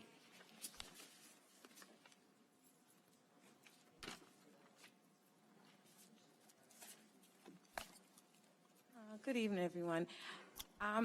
Basically, I'm back about the animal shelter. I was listening to you speak so highly, and I also read the newspaper, and I was just concerned. All of us are taxpayers, so I figure we're all the same, in the same boat, and I'm wondering, did the newly elect supervisor go through the same process as I had to go through to further her adoption? Because I know that you can't walk out of there with an animal. So I'm trying to figure out if you could... Excuse me, she's speaking, please. Let her speak. Go ahead. I'm just wondering if the same policy and procedure and process will be, I guess, given to everyone that goes through the door, not just those that are newly elected or have a certain position. Because I haven't gotten a call yet about an animal, and I know I've sent emails about it, and I've talked about it. I'm gonna talk about this until this is, I guess, in my case, handled. So I didn't get the same response. I didn't walk away happy and, kicking my heels as Ms. Sweeney did. But I'm just, my thing is, again, I piggyback on this. I'm going to come in every time there's a meeting to say the same thing. The process is flawed. Some people can have animals and some people cannot. And as happy as people want to be when they walk out, it should be for everyone, not just special people. So I'm going to stand behind that. I'm not the kind of person that's going to kick my heels and say something that I don't believe. I've advocated for people for a long time. And just to say this, when you visit the animal shelter, it should not matter from whence you come, where you live. You should be able to adopt the animal. They can do the research that they like to do. I have no problem with that. But at the end of the day, the shelter's there with animals that should be able to go to homes for those who do love the animal and want an animal. And the process at this point is flawed. But can I just clarify one thing, and I don't want to speak for the supervisor-elect. I don't believe, but I could be mistaken, that she adopted the new puppy from the town of Hempstead Animal Shelter. I could be wrong, but I don't believe she adopted it from there, but I'll let her speak for herself. I did not adopt anything from there despite my daughter's best efforts. We have two dogs already and 12 koi fish. So she was cut off, and she wanted to adopt there were three little, I think, black kittens there. And no, so we did not adopt anything. We just went there with both of my kids went there with dog and cat treats and to see the cattery and that type of thing. And I was joined by the supervisor-elect to just show support and see the animals. But we definitely did not adopt any animals that day. The great impression. Am I correct? Right. I mean, we wanted to adopt. I think my husband wouldn't have welcomed me home had I brought another animal in. And that's the point I'm making. You wanted to adopt, correct? So you would be hopeful that if you go to the animal shelter where the animals are being sheltered, and you want to find good homes. So if a person walks in, you go through the whole process. I actually had to bring my husband in. We had to sit there for an hour with them. We went through the whole process. So what I'm saying is that after that, I still could not adopt a dog. So when I listen to you leave with such a good experience and listen to the newly elect, the process is flawed. I should have left with a great experience as well. I should have gotten a call by now saying, you know, I know you felt upset, but we have some other dogs. That's the only point I'm making. It should not be just because you're sitting up there and I'm here that I can't get a dog. That's the only thing, and I'm going to stay on this because, again, we're taxpayers. We pay for the animal shelter. The dog should be put into homes that, you know, would want a dog. I shouldn't have to, you know, jump through 1,000 hoops to get a stray dog that someone else, you know, didn't want. But I would love to be an animal, you know, parent at this point. So that's why I'm bringing it. Whenever I'm going to hear this, I'm going to bring it forward. Thanks. Okay, thank you. Ms. Pearl Jacobs. Mrs. Jacobs?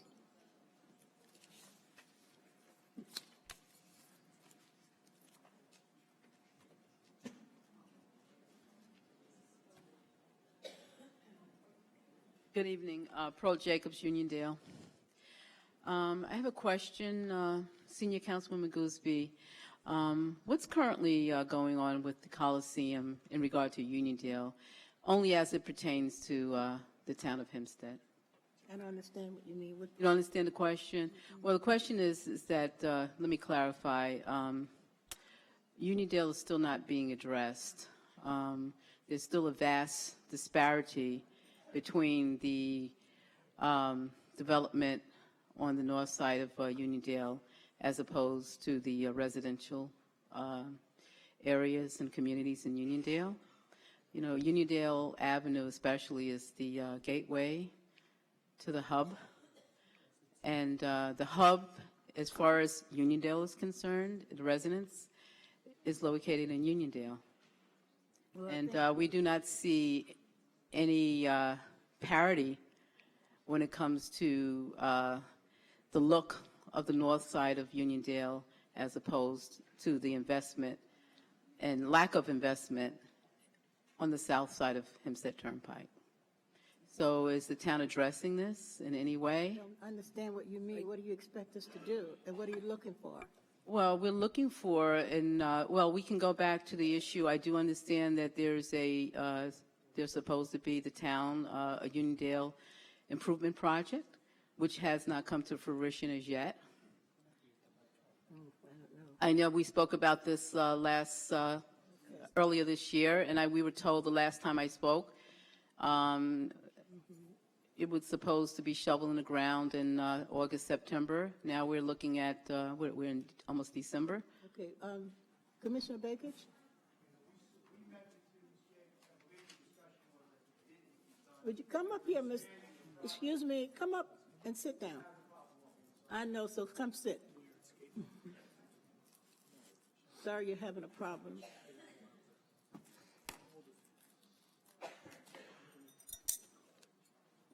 How are you? How are you feeling? Commissioner Tooman, Jeff Tierney, and myself met with Ms. Jacobs and Heidi Zampt about this project. We were able to get some additional funds, so the streetscape was expanded. So Mr. Tierney had to do some additional drawings, and my recollection was that we said we would be ready to go out to bid once those were done. And I believe he has them done. I spoke to him at the last meeting. I asked Mr. Marciano in my office to speak with Jeff tomorrow. Hopefully we'll have that bid prepared to go out, and weather permitting, you know, we'll try to get it done as soon as possible once the bid's out. And I told you I would contact you once it was ready to go. Yes, but, you know, I do have, you know, residents that I have to answer to. Oh, I'm trying to give you president an of a answer. civic association. They ask this question all the time. And when you know, I don't want to get up there and, you know, look like I'm failing them I have Certainly, if you'd like, you can refer them to my office. I'll be glad to speak to anybody. Thank you. Okay, thank you. And I hope you feel better. One more question, Senior Councilwoman Gooseby, regarding the the entryway signs on the borders of Uniondale. I did have a discussion with some residents a few days ago, and everyone is complaining about the lack of attractive entryway signs entering into Uniondale on Uniondale's boundaries. I thought you had some, didn't the fire No, we department don't. put What them? we have, it's shameful. Really, it is. The fire department did Well, that. the fire department. That's the fire department. Okay, it's really egregious when you have to resort to your fire department to use their money and put up entryway signs when we can't even get the town or the county to put up. We pay taxes. I know, but remember that when all of this started, the fire department said they wanted to put them up. Well, they put up a They few, wanted but to do we're asking for more. I mean, we're going down Front Street and entering into East Meadow, which also, correct me if I'm wrong, East Meadow is a hamlet as well, a hamlet that's really aggressively being developed, and we're happy for them. But, every time we mention something about why doesn't Uniondale get anything, receive anything, or any sort of investment, we're told that Uniondale is only a hamlet, but so is East Meadow. I told you that. Well, that's what we hear. I'm just, listen, I have no reason to not tell you the truth, okay? So we're asking for more attractive entryway signs in Uniondale. You were talking to the commissioner, that's who will take care of that for us. Commissioner, you heard that, right? When you talk to him, you having another meeting with him? Is that the same one that you? Yeah, Commissioner, that's the same person. Okay, so that's what we're asking for, and Make sure you explain to him when you meet with him again. and like I said, correct me if I'm wrong, East Meadow's a hamlet as well, correct? If I'm wrong, tell me I'm wrong, but East Meadow, as far as I'm concerned, is a hamlet. East Meadow, to me, is looking more like an incorporated village. But I'm happy for them. But Uniondale is, we want to be on parity as well. Okay. Thank you. You're welcome. Thank you for coming.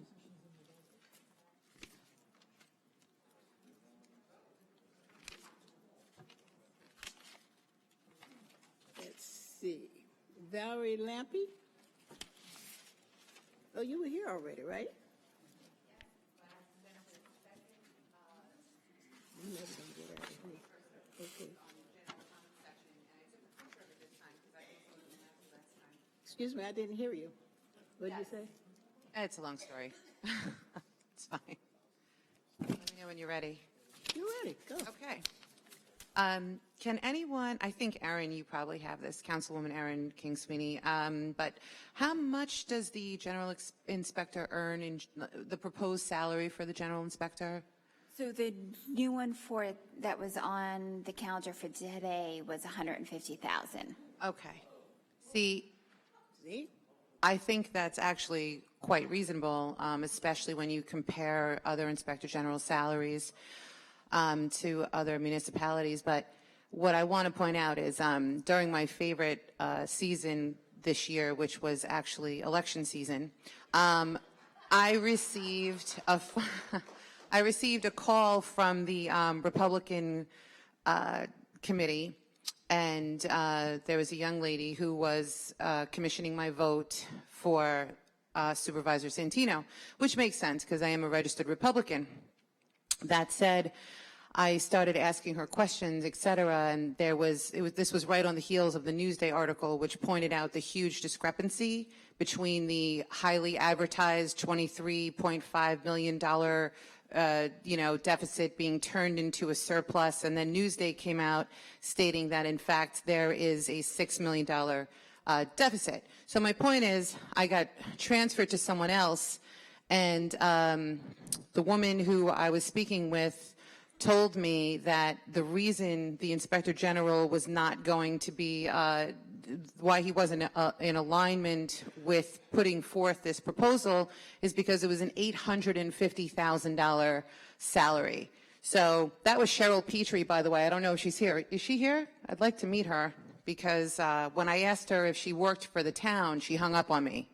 So this is just the typical kind of antics that have been occurring, which is why I'm thrilled there is, a new leader coming in.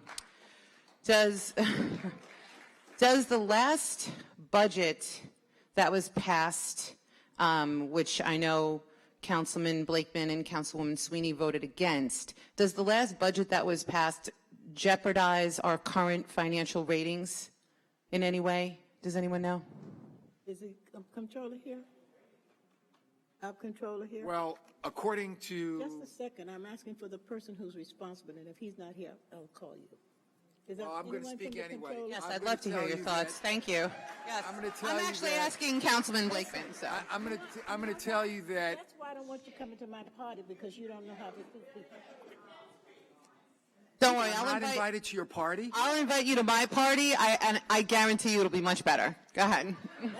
That's what she thinks. There's no one here from the controller's office? I voted against the budget because I thought the budget unfairly increased the taxes in my district in a number of communities. And I thought we could have done a little better on the cost savings side of things. So far, now that that budget's been passed, irregardless of the fact that I voted against it, I'm hoping that we don't get a downgrade because that would cost the town money. So I'm hoping that the rating authorities do not downgrade us and that we continue to take measures to improve our financial position. Right, and I think an Inspector General could certainly help, ascertain additional efficiencies. But while I have 2.5 minutes left, Mr. Ra, Bring him up, someone from the controller's office. He can answer you. it's okay, I got it. The landfill cats, I understand that several months ago, the Humane Society was finally able to access the property, although in a very planned, scheduled, and you might as well have, I don't understand why if someone's looking to really ascertain the facts of a situation, they give ample time to prepare and make it look perfect. So if I'm a law enforcement officer and I get a call that there's a domestic violence situation, right? Do I call the alleged abuser and say, I'm going to come next week on Tuesday between 9 and 10 in the morning, so here, I'm just letting you know. I mean, my point is this. It's been months. The Humane Society gave specific recommendations because they did see several issues that were not amenable to good quality caring for these animals that were so well cared for 10 years. And one of those were you don't put blankets out for feral cats because blankets collect moisture and it will actually help them freeze to death. There were no shelters, although originally there were shelters, but when they kicked out Stanley Lombardo and prohibited him from accessing the property, they got rid of the shelters. You don't give kitty litter to outdoor animals because they have dirt, which is their natural kitty litter. So, but anyway, there were specific recommendations and instructions given. What I'd like to know is it possible now to schedule an unscheduled real audit? Can we let them in on an unannounced capacity so that we can really find out what's going on? Please stop my clock. They called us and asked us, or we called them and said, when would you like to come down? They told us when they were coming down, and we left off with them. They're welcome back at any time. They don't have to tell us. Anytime unannounced? They don't have to tell us. They can come back whenever. And they'll be let in through the gate? If they identify themselves. Thank you very much. Okay, good.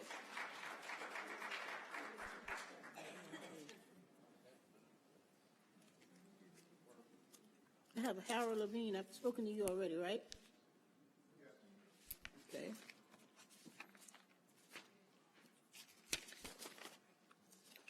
Rory Gordon.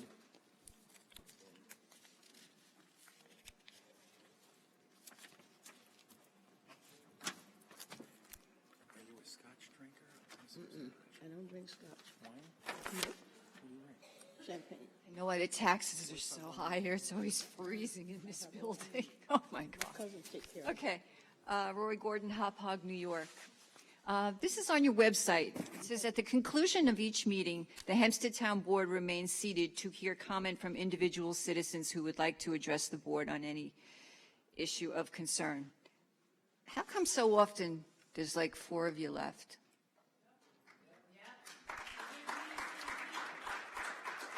I mean, we sit here to speak to you guys.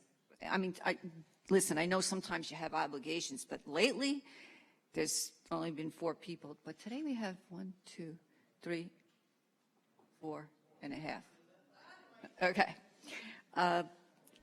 It's very disingenuous. You have it on the website, and Mr. Santino is acting like a sore loser. He wasn't here at the last one, and now he's not here today, and he's going to have an excuse the next time, which is the last time I think that he would be speaking. Am I correct? There's only one more meeting?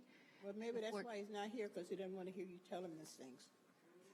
I'm not saying anything that's wrong. It's the truth. It says that you... It actually says here that you guys are going to remain seated to hear comment from the individuals. Okay, I'm going to move on. I'm going to ask Ms. Sweeney and Mr. Blakeman, did you get your money for the mailers yet? So you could do your invitations to the constituents? Did we do what? You know how you get your budget for the mailers? For the mailers? Yes. We haven't got a budget for the mailers yet. And how long has that been? Can you stop the clock, please? 3 years. It's been a while. We're working on it. Are you guys serious? No, I'm seriously.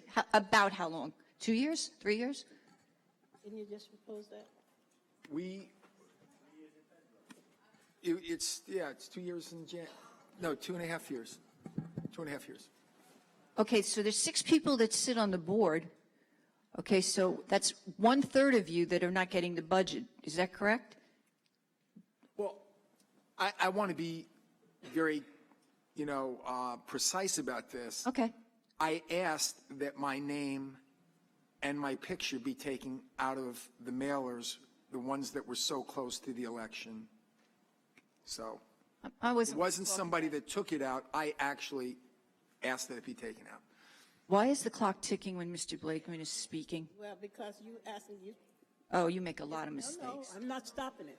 Okay, Mr. Blakeman, thank you. But have you gotten your budget for the ones when you For have our staff and everything? We're working. You have a special thing. We're trying to work out staff issues amongst ourselves, and I'm hopeful and optimistic that we can do that. Okay, because all right, here's the question I want to get to. The bottom line is that 2 out of 6 people are not getting the budget. Mr. Ambrosino, are you getting your budget to do your mailers? I think you're under a misconception. Maybe explain it to me. I'd appreciate it. The way the budget works right now, in my opinion, it was voted on by the board and it passed. It's a very fair and equitable budget. Here's the math on the budget. The budget is divided into 6ths. As of right now, Senior Councilwoman Gooseby is in the minority. She gets 1/6 of the entire town board budget. The majority gets 5/6. It's an equal share. Every council person is treated exactly the same with their salary and their staff member. All right, let's not get into that, because that is absolutely not true. The bottom line is that certain council members have been treated differently. I have 1 staff member that works for me when others have 3, 4, 5, 6, 7. It's inequitable, it's illegal, and I'm willing to sit down with my fellow members of the board and work this out. But my district is not going to take second place. Are you referring to the new budget, the budget that was just adopted, or we want to talk about old budgets? What are you asking about? I'm glad you brought it up, because for 2 years operating under the old budget where I was supposed to get a staff, I didn't get a staff, which was illegal. So let's not get into that. Let them fight amongst themselves. Time is going. You're using up her time. You're using up her time. I'm not talking to you, madam. I'm talking to these 2 up here. Just keep them. Okay, You know Okay, here's my point. Here's my point. 40%, 20 and 20 is 40. Did they cut anybody in the printing department? Because none of your stuff got printed and none of your stuff got printed. For 2 years, we have all this access. People working in the printing department, what are they doing? Picking their nose? Come on, seriously. No, am I correct? 20% and 20%. You guys had nothing? I don't think that that's the real issue. The real issue is that. Okay, why is the clock ticking when Mr. Blakeman is said speaking? It's going to tick. You don't even know how to. Because you're not coming here, you're not asking a question or whatever. You want to do a whole story or whatever you want to do. It's not that right. That's not right. There are other people here who wish to speak as well. The real point is that basically, in the past, staff has been pooled, and if you vote a certain way and you don't raise questions and you don't create issues, you get more staff than other members, and that's got to stop. My district is not going to be shortchanged, and I'm not going to go for that, but I would like to work it out amicably with the other town board members in a spirit of cooperation moving forward. Okay, that's it. Would you like to add to that? Yeah, I think moving forward, we can have a lot fairer distribution of staff. Bruce, I think at one point you had zero as well. You can finish and that's it, okay? You finished, Councilwoman? I am. Okay, that's it. Excuse me, Felix? This is a joke. What's this gal's name right here? Felix Picache. What is it? Michelle Hanson. Is she appointed? Is she? Are you appointed? Okay, Public Felix, it's your comment. turn. It's not question and It's your answer. It's time. public comment. Michelle, you don't have to answer if you don't want.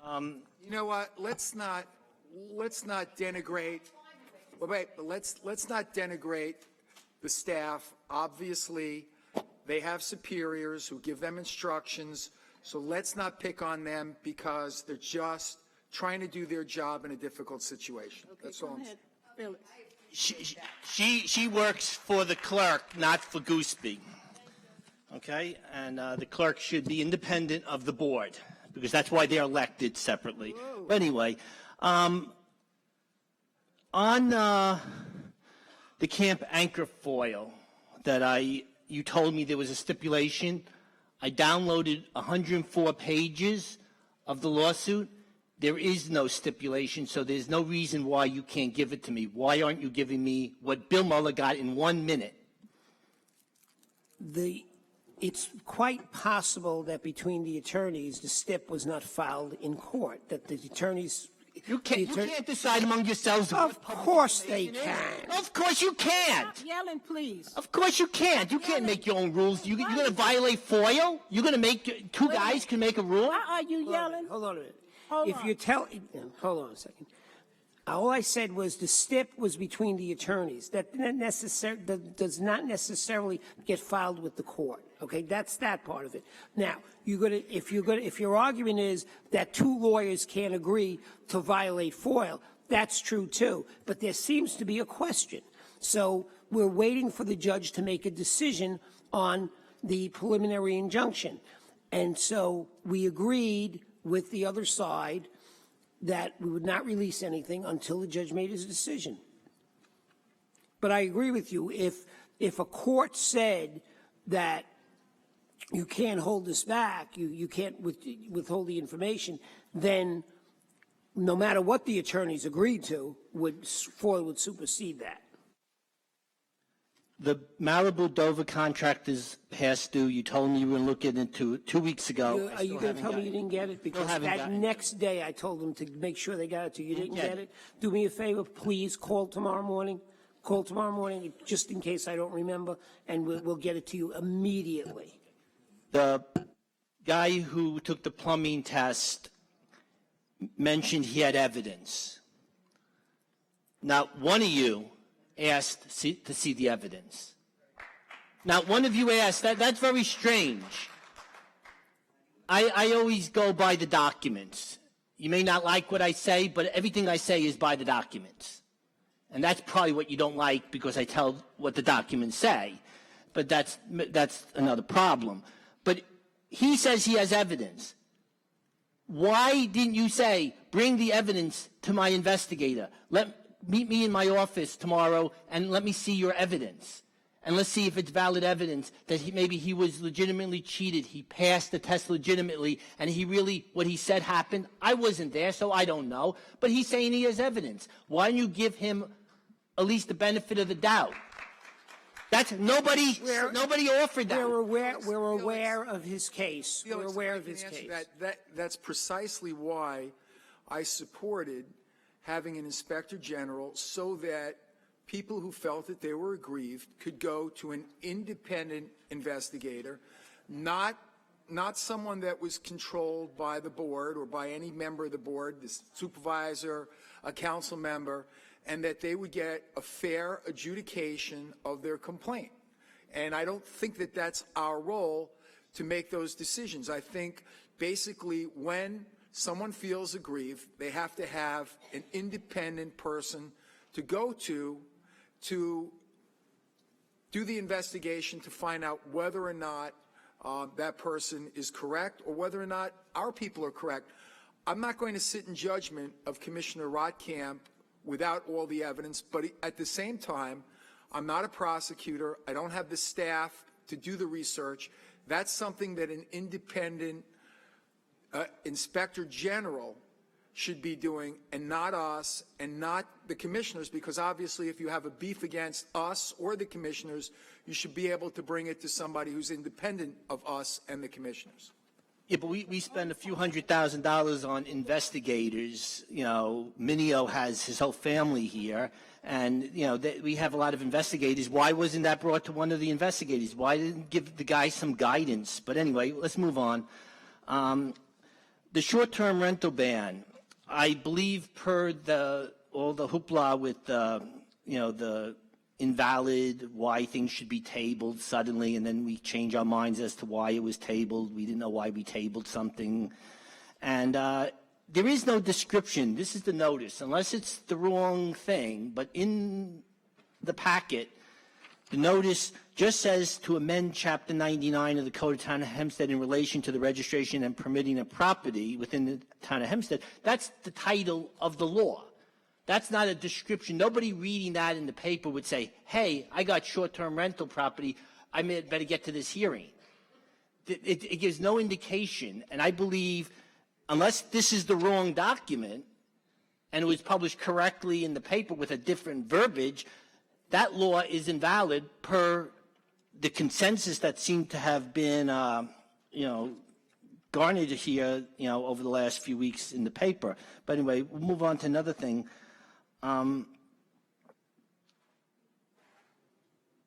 Has the Santino administration met with the Gillen transition team yet? I've met with the Gillen transition team 3 times. Okay. You have, but has Mr. Santino met with them? Do you know of that? I do not know that. I just know that generally those transition staffs and transition teams are generally not the public officials. Okay. I agree with what Councilman Blakeman said regarding the, you know, the Inspector General thing, but we don't have one yet. So this guy, if I took a test that took 5 hours or whatever it is to take 5 times, I'd be a little miffed. I mean, I don't think anyone else up here would be different than my feeling or that gentleman's feelings.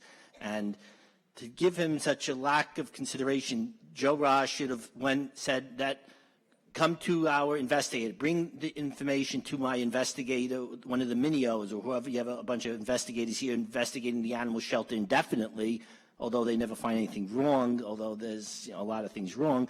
But at least go through the motions of pretending you care.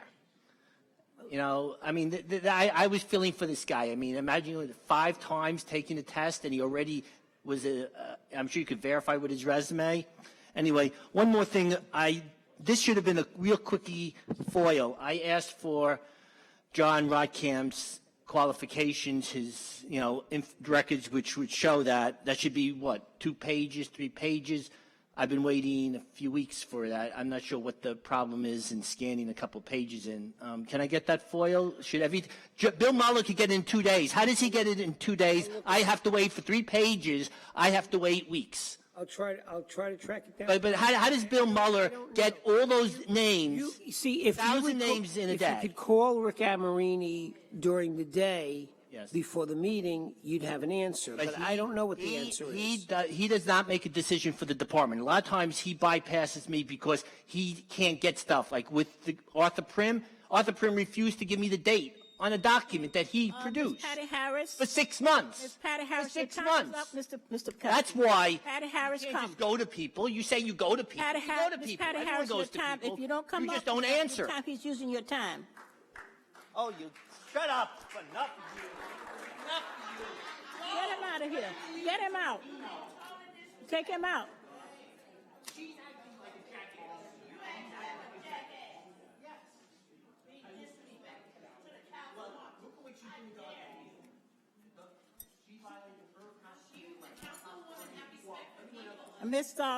Ms. Harris, go ahead. Patty Harris. I live at 310 Pull up your speak. Pull it up to you. Lenox Avenue in Uniondale. I would like to say, on the corner of Front Street and Uniondale Avenue, there's a Dominican restaurant that's there. There used to be a sign where it would say no parking. That sign has been removed since they put the new poles up there. Now, if somebody parks there, you can't make a safe left because you almost hitting other cars that are parked there. When they're getting in the car, after they're getting their food, they're getting into the car to go into, or they're going into the restaurant. So when they're parking right there at the corner. So I would like to know, why was it removed? I don't know. You know anything about that, sir? Yes, I'd be happy to take the information down and investigate it for it, but for the record, Front Street is a state road. Okay. We may have to reach out to the New York State Department of Transportation to determine what's missing, if anything, on their part. If anything that we can do, we'll see what we can do. Okay. So you have the street number, right? Was she talking about up Front Street? Right across the street from the new 7-Eleven. The Dominican restaurant is on Front Street and Uniondale Avenue. It's right at the corner. On Front Street? It's on Front Street. Yeah, that'd be a state then. But I'll take the information down and see if we can contact them. Okay. Also, I know at one of the meetings you said that if there's ever problems on a street that doesn't get help with their lights, well, on Midwood Street in Uniondale, the first part of the block has no lights. Midwood Street lighting? There's someone here? Coming? Okay, would you give information to him, please? Also, Midwood Street, you said? Midwood Street. You have that? Midwood Street, Uniondale. Yes. Also, as a taxpayer, I would like to say it's fine that everybody want their family at the ceremony, installation. It's fine. But the taxpayers are the ones who voted you guys in. So I would think you would have some type of area that the taxpayers should be able to sit and see. Utilize the hub, utilize the Coliseum, utilize Hofstra. Have a bigger area so that we can be there because we voted you in. Well, I think Camp Anchor. And if you want to, excuse me, she's talking to me first. If Please you go like, first. we have the monitors in the hallway. So if you want to come and it's overfilled, then you can always watch it. Like we do with Kwanzaa, same thing. We have some, monitors outside. But if it's not full in here, then you can certainly come in. Well, I just like to say, I don't think anybody. Councilwoman, can I just say one thing? Like second Bruce, just for 1 second, Bruce, can we please have some decorum? I can't hear what's going on with all the disruption from the audience. Now, if you don't treat this body with respect, I'm not going to treat you with respect. I'm going to walk out. Just knock it off so we can hear what's going on. Well, that's why some of the members don't stay, because they don't have to listen to this. You're not treating them with the disrespect that's due. We treat you with respect, but you don't want to treat us with that. So anyway, if I could just continue, we got this beautiful facility, Camp Anchor. It's huge. It could accommodate a lot more people. It's got a big parking lot. You wouldn't have to look for parking. It'd be a nice facility to have our installation, because you do have so many people that are being sworn in and with their families and friends here. You're not going to let the taxpayers in on it. And just, we have a tradition in this country dating back to George Washington of allowing, people to participate and come to the installation. And I think we need a bigger venue than this for the installation. That's just my one man's opinion. But there are some people who will not be able to come to Camp Anchor because they don't drive. Many of our seniors that will Supply buses for them then. Supply buses. Then. He's going to get some buses. Okay. I wouldn't. All right, next person. Okay. Got a better suggestion. Listen. That's fine. Listen. Okay, let her speak. You finish? All right. Thank you, dear. The next person is Rich Sherman. Rich Sherman.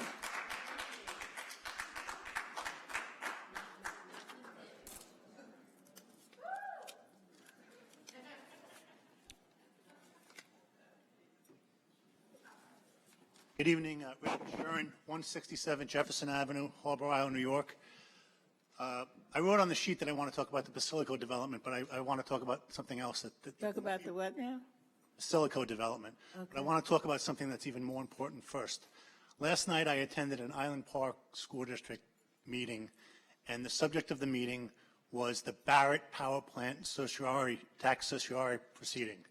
The LIPA is seeking a 90% reduction in their taxes on the Barrett Power Plant, which sits in the town of Hempstead. I know you know about this, Anthony.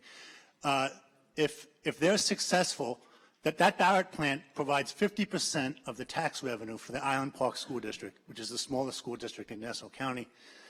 If they're successful in that tax certiorari proceeding, the school taxes in Island Park will double, will go up 100%.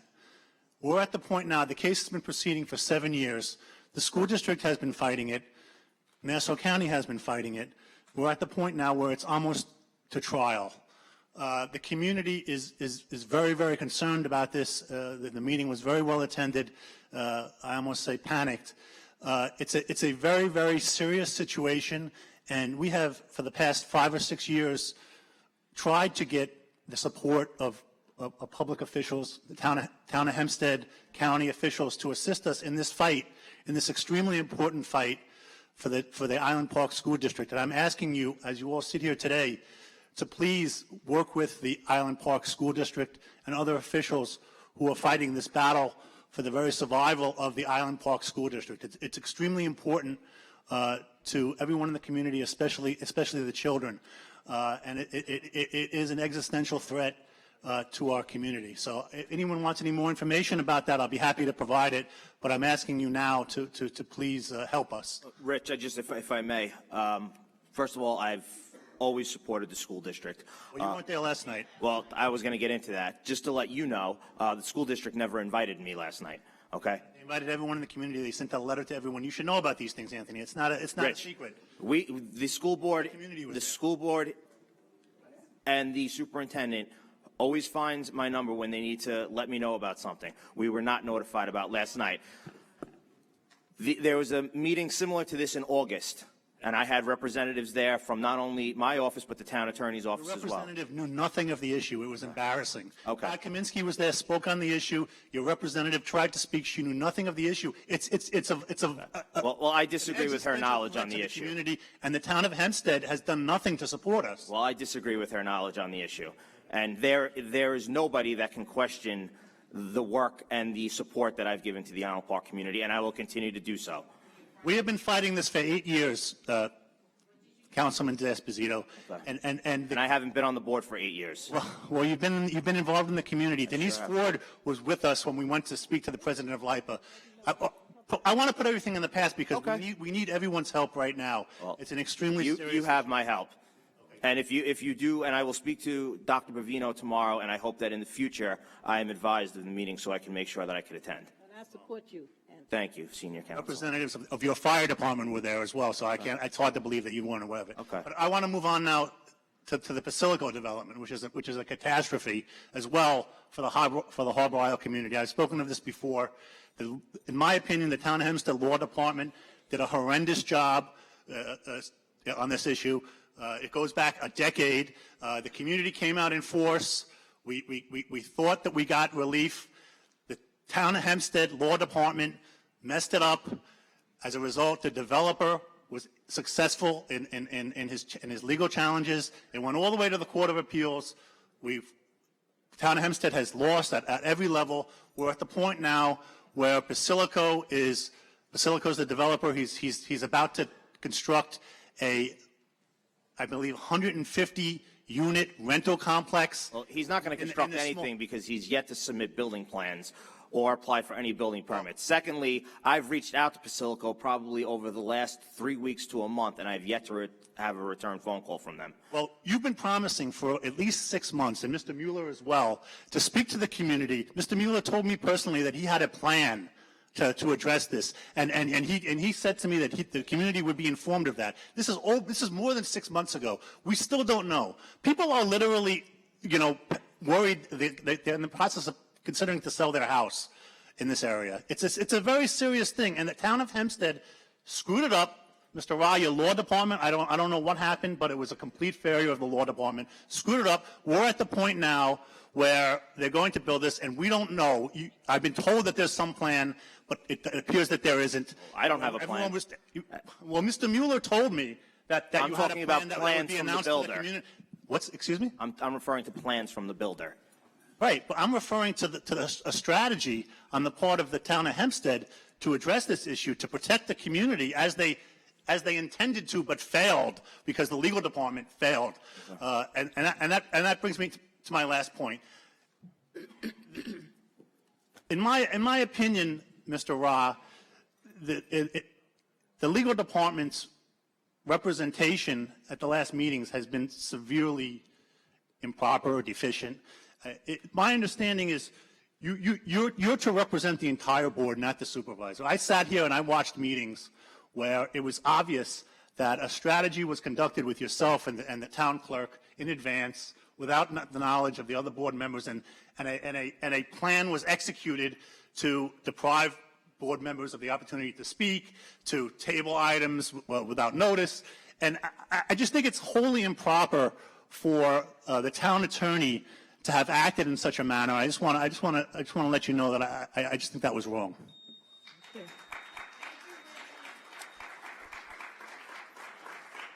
Okay, Diane Madden.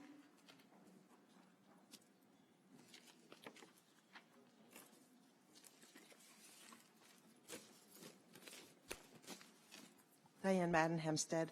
I wasn't going to speak because all I can think about is the future and saging this whole building and cleaning it up and sweeping out the town and dropping off back boxes for people to pack up and leave.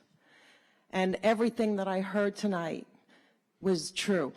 The legal department has been a scheme to defraud the public at best.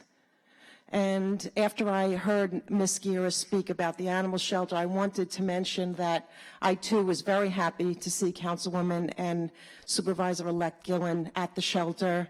However, at that time, I was getting many calls and text messages from staff that were very upset because Mr. Pastore was prepared for that event, and suddenly the dogs were getting cleaned up and out in the exercise pens, which does not happen.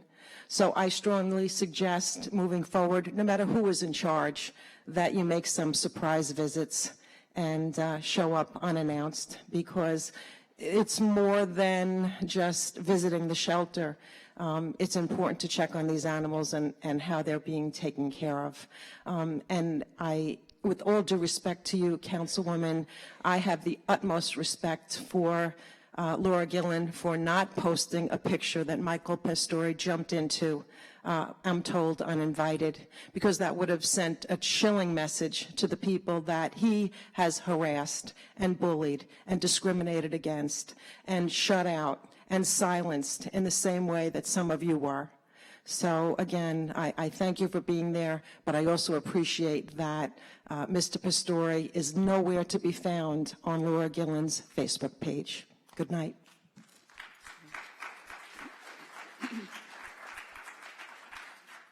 James Allen Jr. Oh, did you speak already, sir? You sure? Oh, that was your brother? Oh, okay.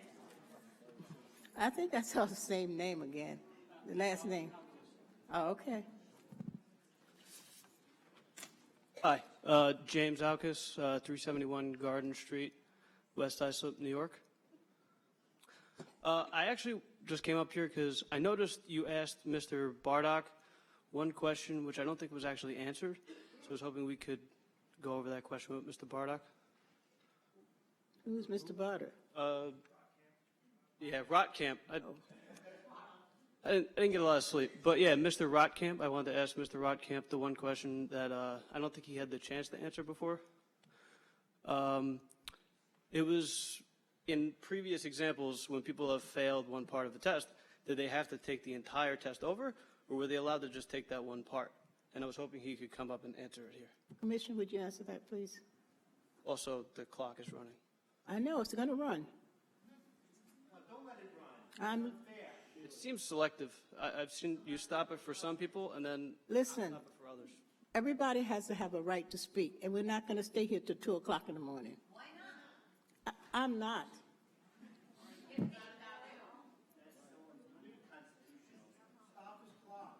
Go ahead, Mr. Rankin. Good evening, council members. Good evening. Yes, basically what happens is you have to get a certain grade on part 1 before they'll allow you to take part 2. So I believe it is, and I'm not 100% sure, but I believe it's 65. If you get a 65 or above on part 1, then you can go to part 2. If you don't get that, then you're not allowed to take part 2.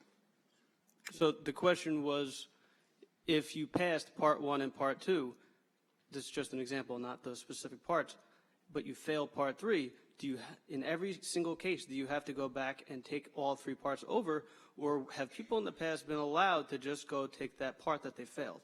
No, if they pass part 1 and part 2 and failed 3, it's a combined average of all 3 parts. So if your average is below, I believe it's 72 total, then you would have to take the entire test over again.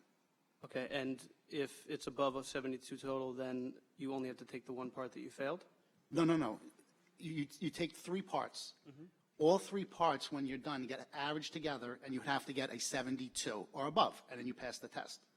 If you pass part 1, you pass part 2, and you fail part 3, and your average is below 72, you would have to take the whole series over again. You'd have to take, because you failed the test. It's a 3-part test. Okay, so the reason I'm asking this is, in previous episodes, we have minutes from multiple exams where people have failed the overall test, but they were not forced to take all 3 parts over again. They were only permitted to take one part of the test over, yet for some reason, every time my father fails, they make him go through the entire process. And now the most recent time he took the test, he passed the first 2 parts, and now they claim he failed the lead wipe, right? They said he bled through. But then, in his recordings, he actually has town members or board members corroborating the fact that from the pictures, he did not bleed through. And my question is, if people in the past, when they failed the overall test, have had the option to just take that one part over, why is it he's not getting that same option? I know of no person that was able to do that. Those minutes were supplied by the plumbing board. I'll be more than happy to take a look at them and look into it. But to my knowledge, that has never ever happened. Okay. All right, that's it. Okay, thank you. I still have time. But they're asking you to read names of people. You will I'm not do not that gonna. here. I'm not gonna go. Okay, thank These you. are public minutes. I'm sure you guys all have. Well, don't read them here. No, I won't. My other point that I want to bring up is that he is also licensed in, I believe, 2 or 3 other towns for the plumbing test, and I just find it to be ridiculous that he's been going through this for 5 years. And I appreciate all of your time. I know you probably all want to go home, have dinner, and say hi to your family. So thank you. You're welcome. And thank you. Thank you. All right. Nita Meriday?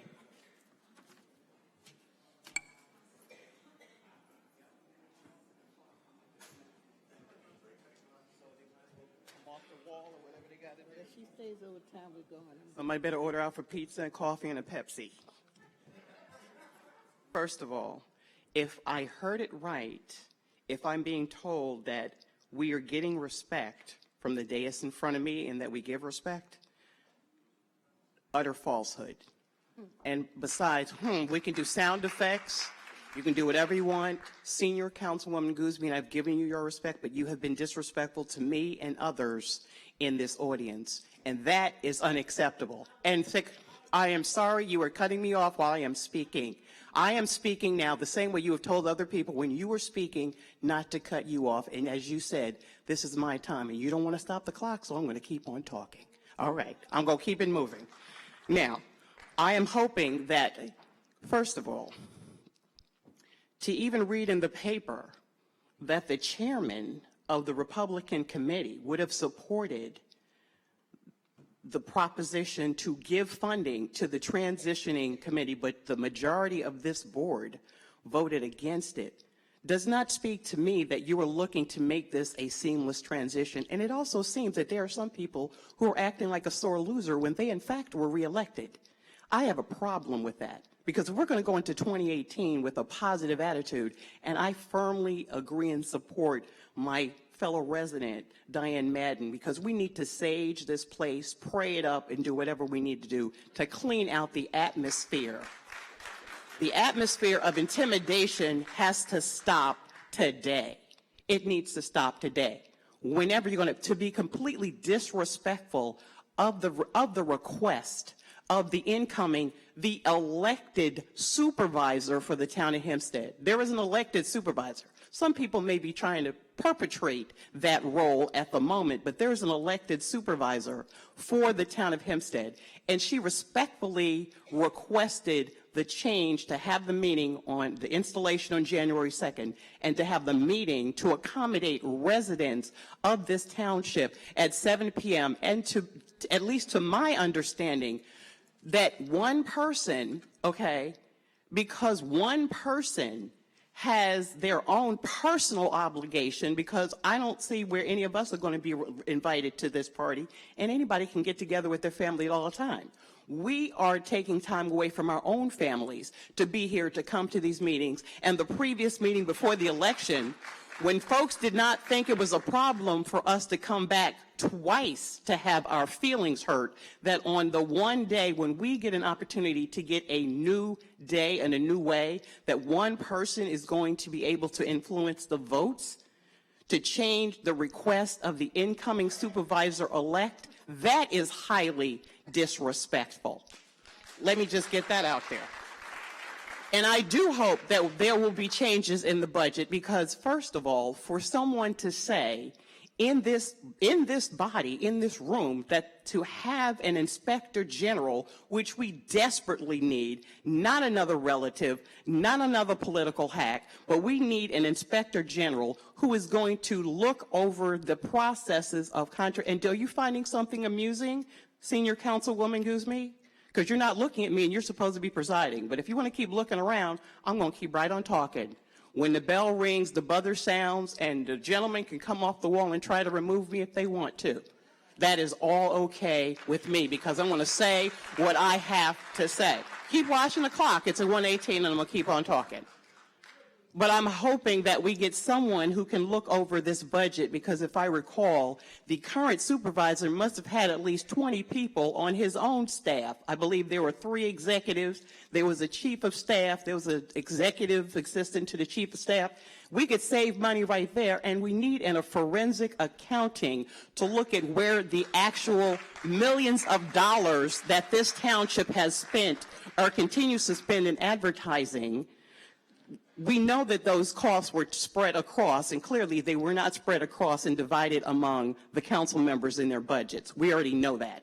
So we need a forensic accounting. We need to table the issue of an inspector general to have people with clear heads, a real vision, and a true commitment to the taxpayers. And I'm almost done. So the last thing I want to talk about, again, are these hidden positions that are being tucked in to the township in various and sundry locations. Let it be noted, folks, that representatives from various communities in the township are watching.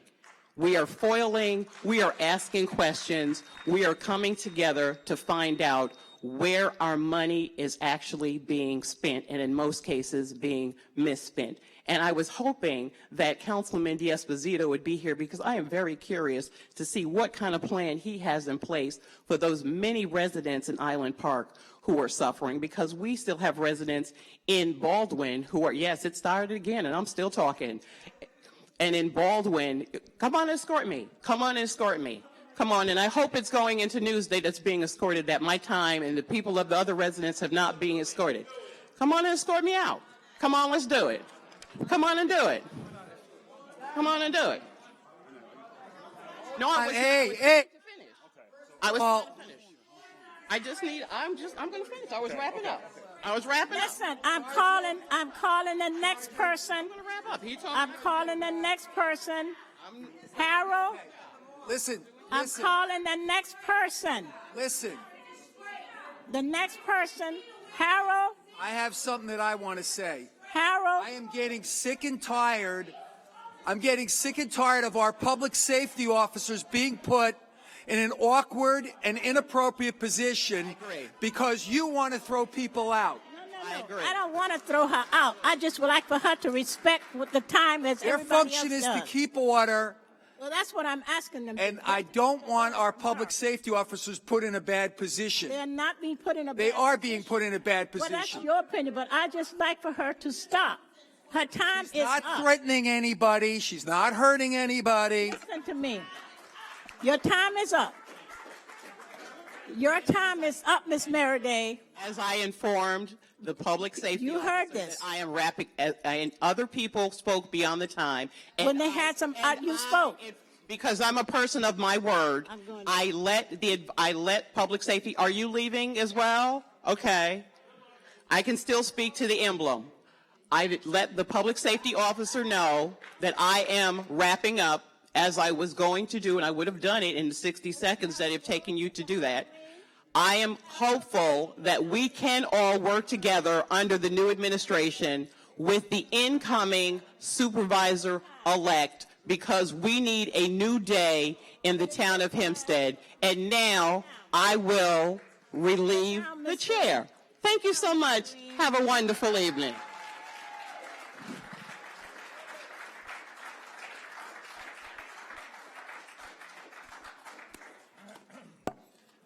Okay, first I'd like to apologize to the board for the way I'm dressed.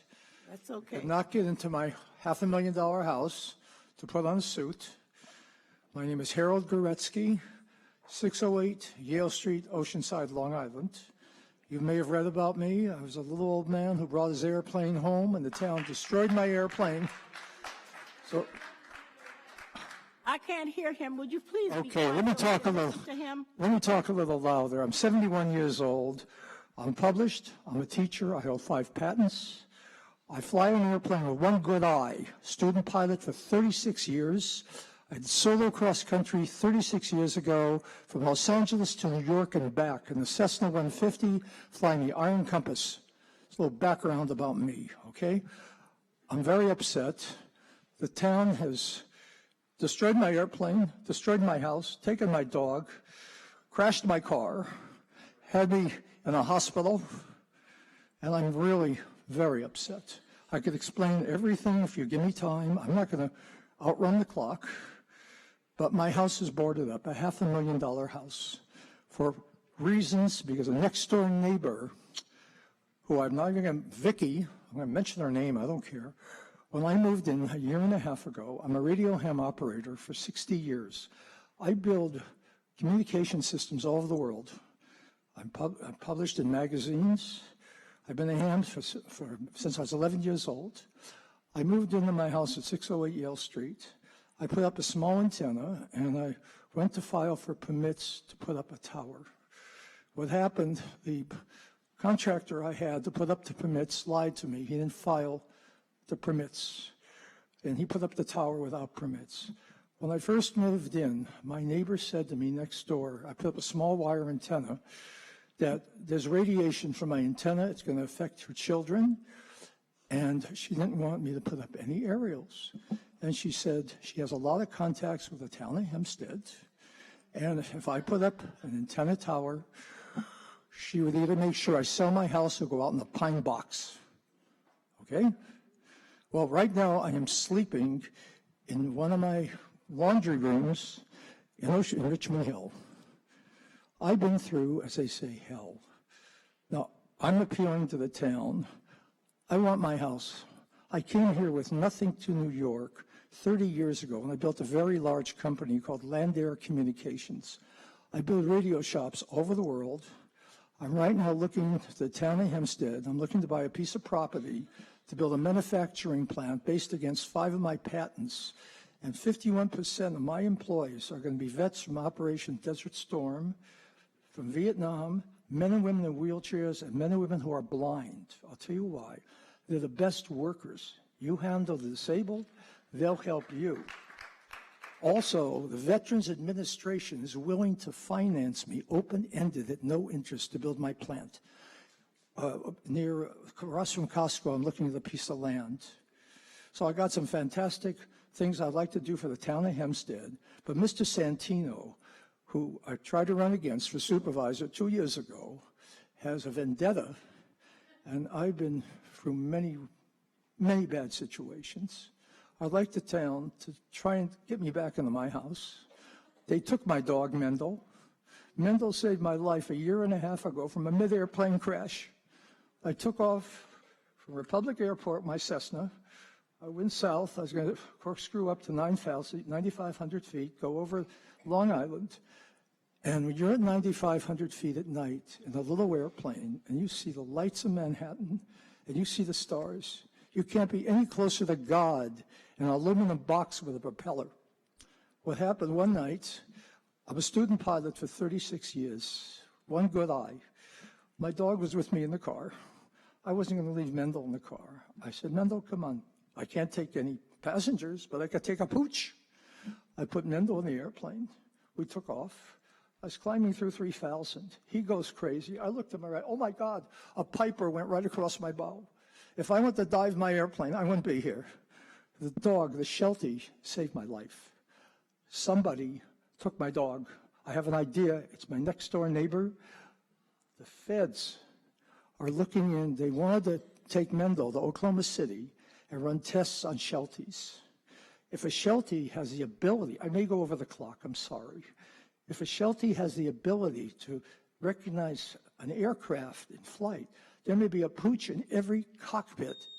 Can I keep on going, madam? Is it okay? Okay, there may be a pooch in every cockpit in a commercial jetliner. The other thing was, I wanted to donate to the town of Hempstead an amateur radio ham station. I donate to schools over the United States, ham radio stations. I was told, donate it to a library. They have no time to put a ham radio station in City Hall. I was going to take 1 month and teach anybody who wanted to become a ham radio operator to operate the station in case of emergency. Tube equipment, not solid state. So God forbid, if we had an EMP, we'd have communications out of the town of Hempstead. And it was all shot down. I think I took my whole minutes. Please give me back my house and my life. That's all I ask. Thank you very much for your time.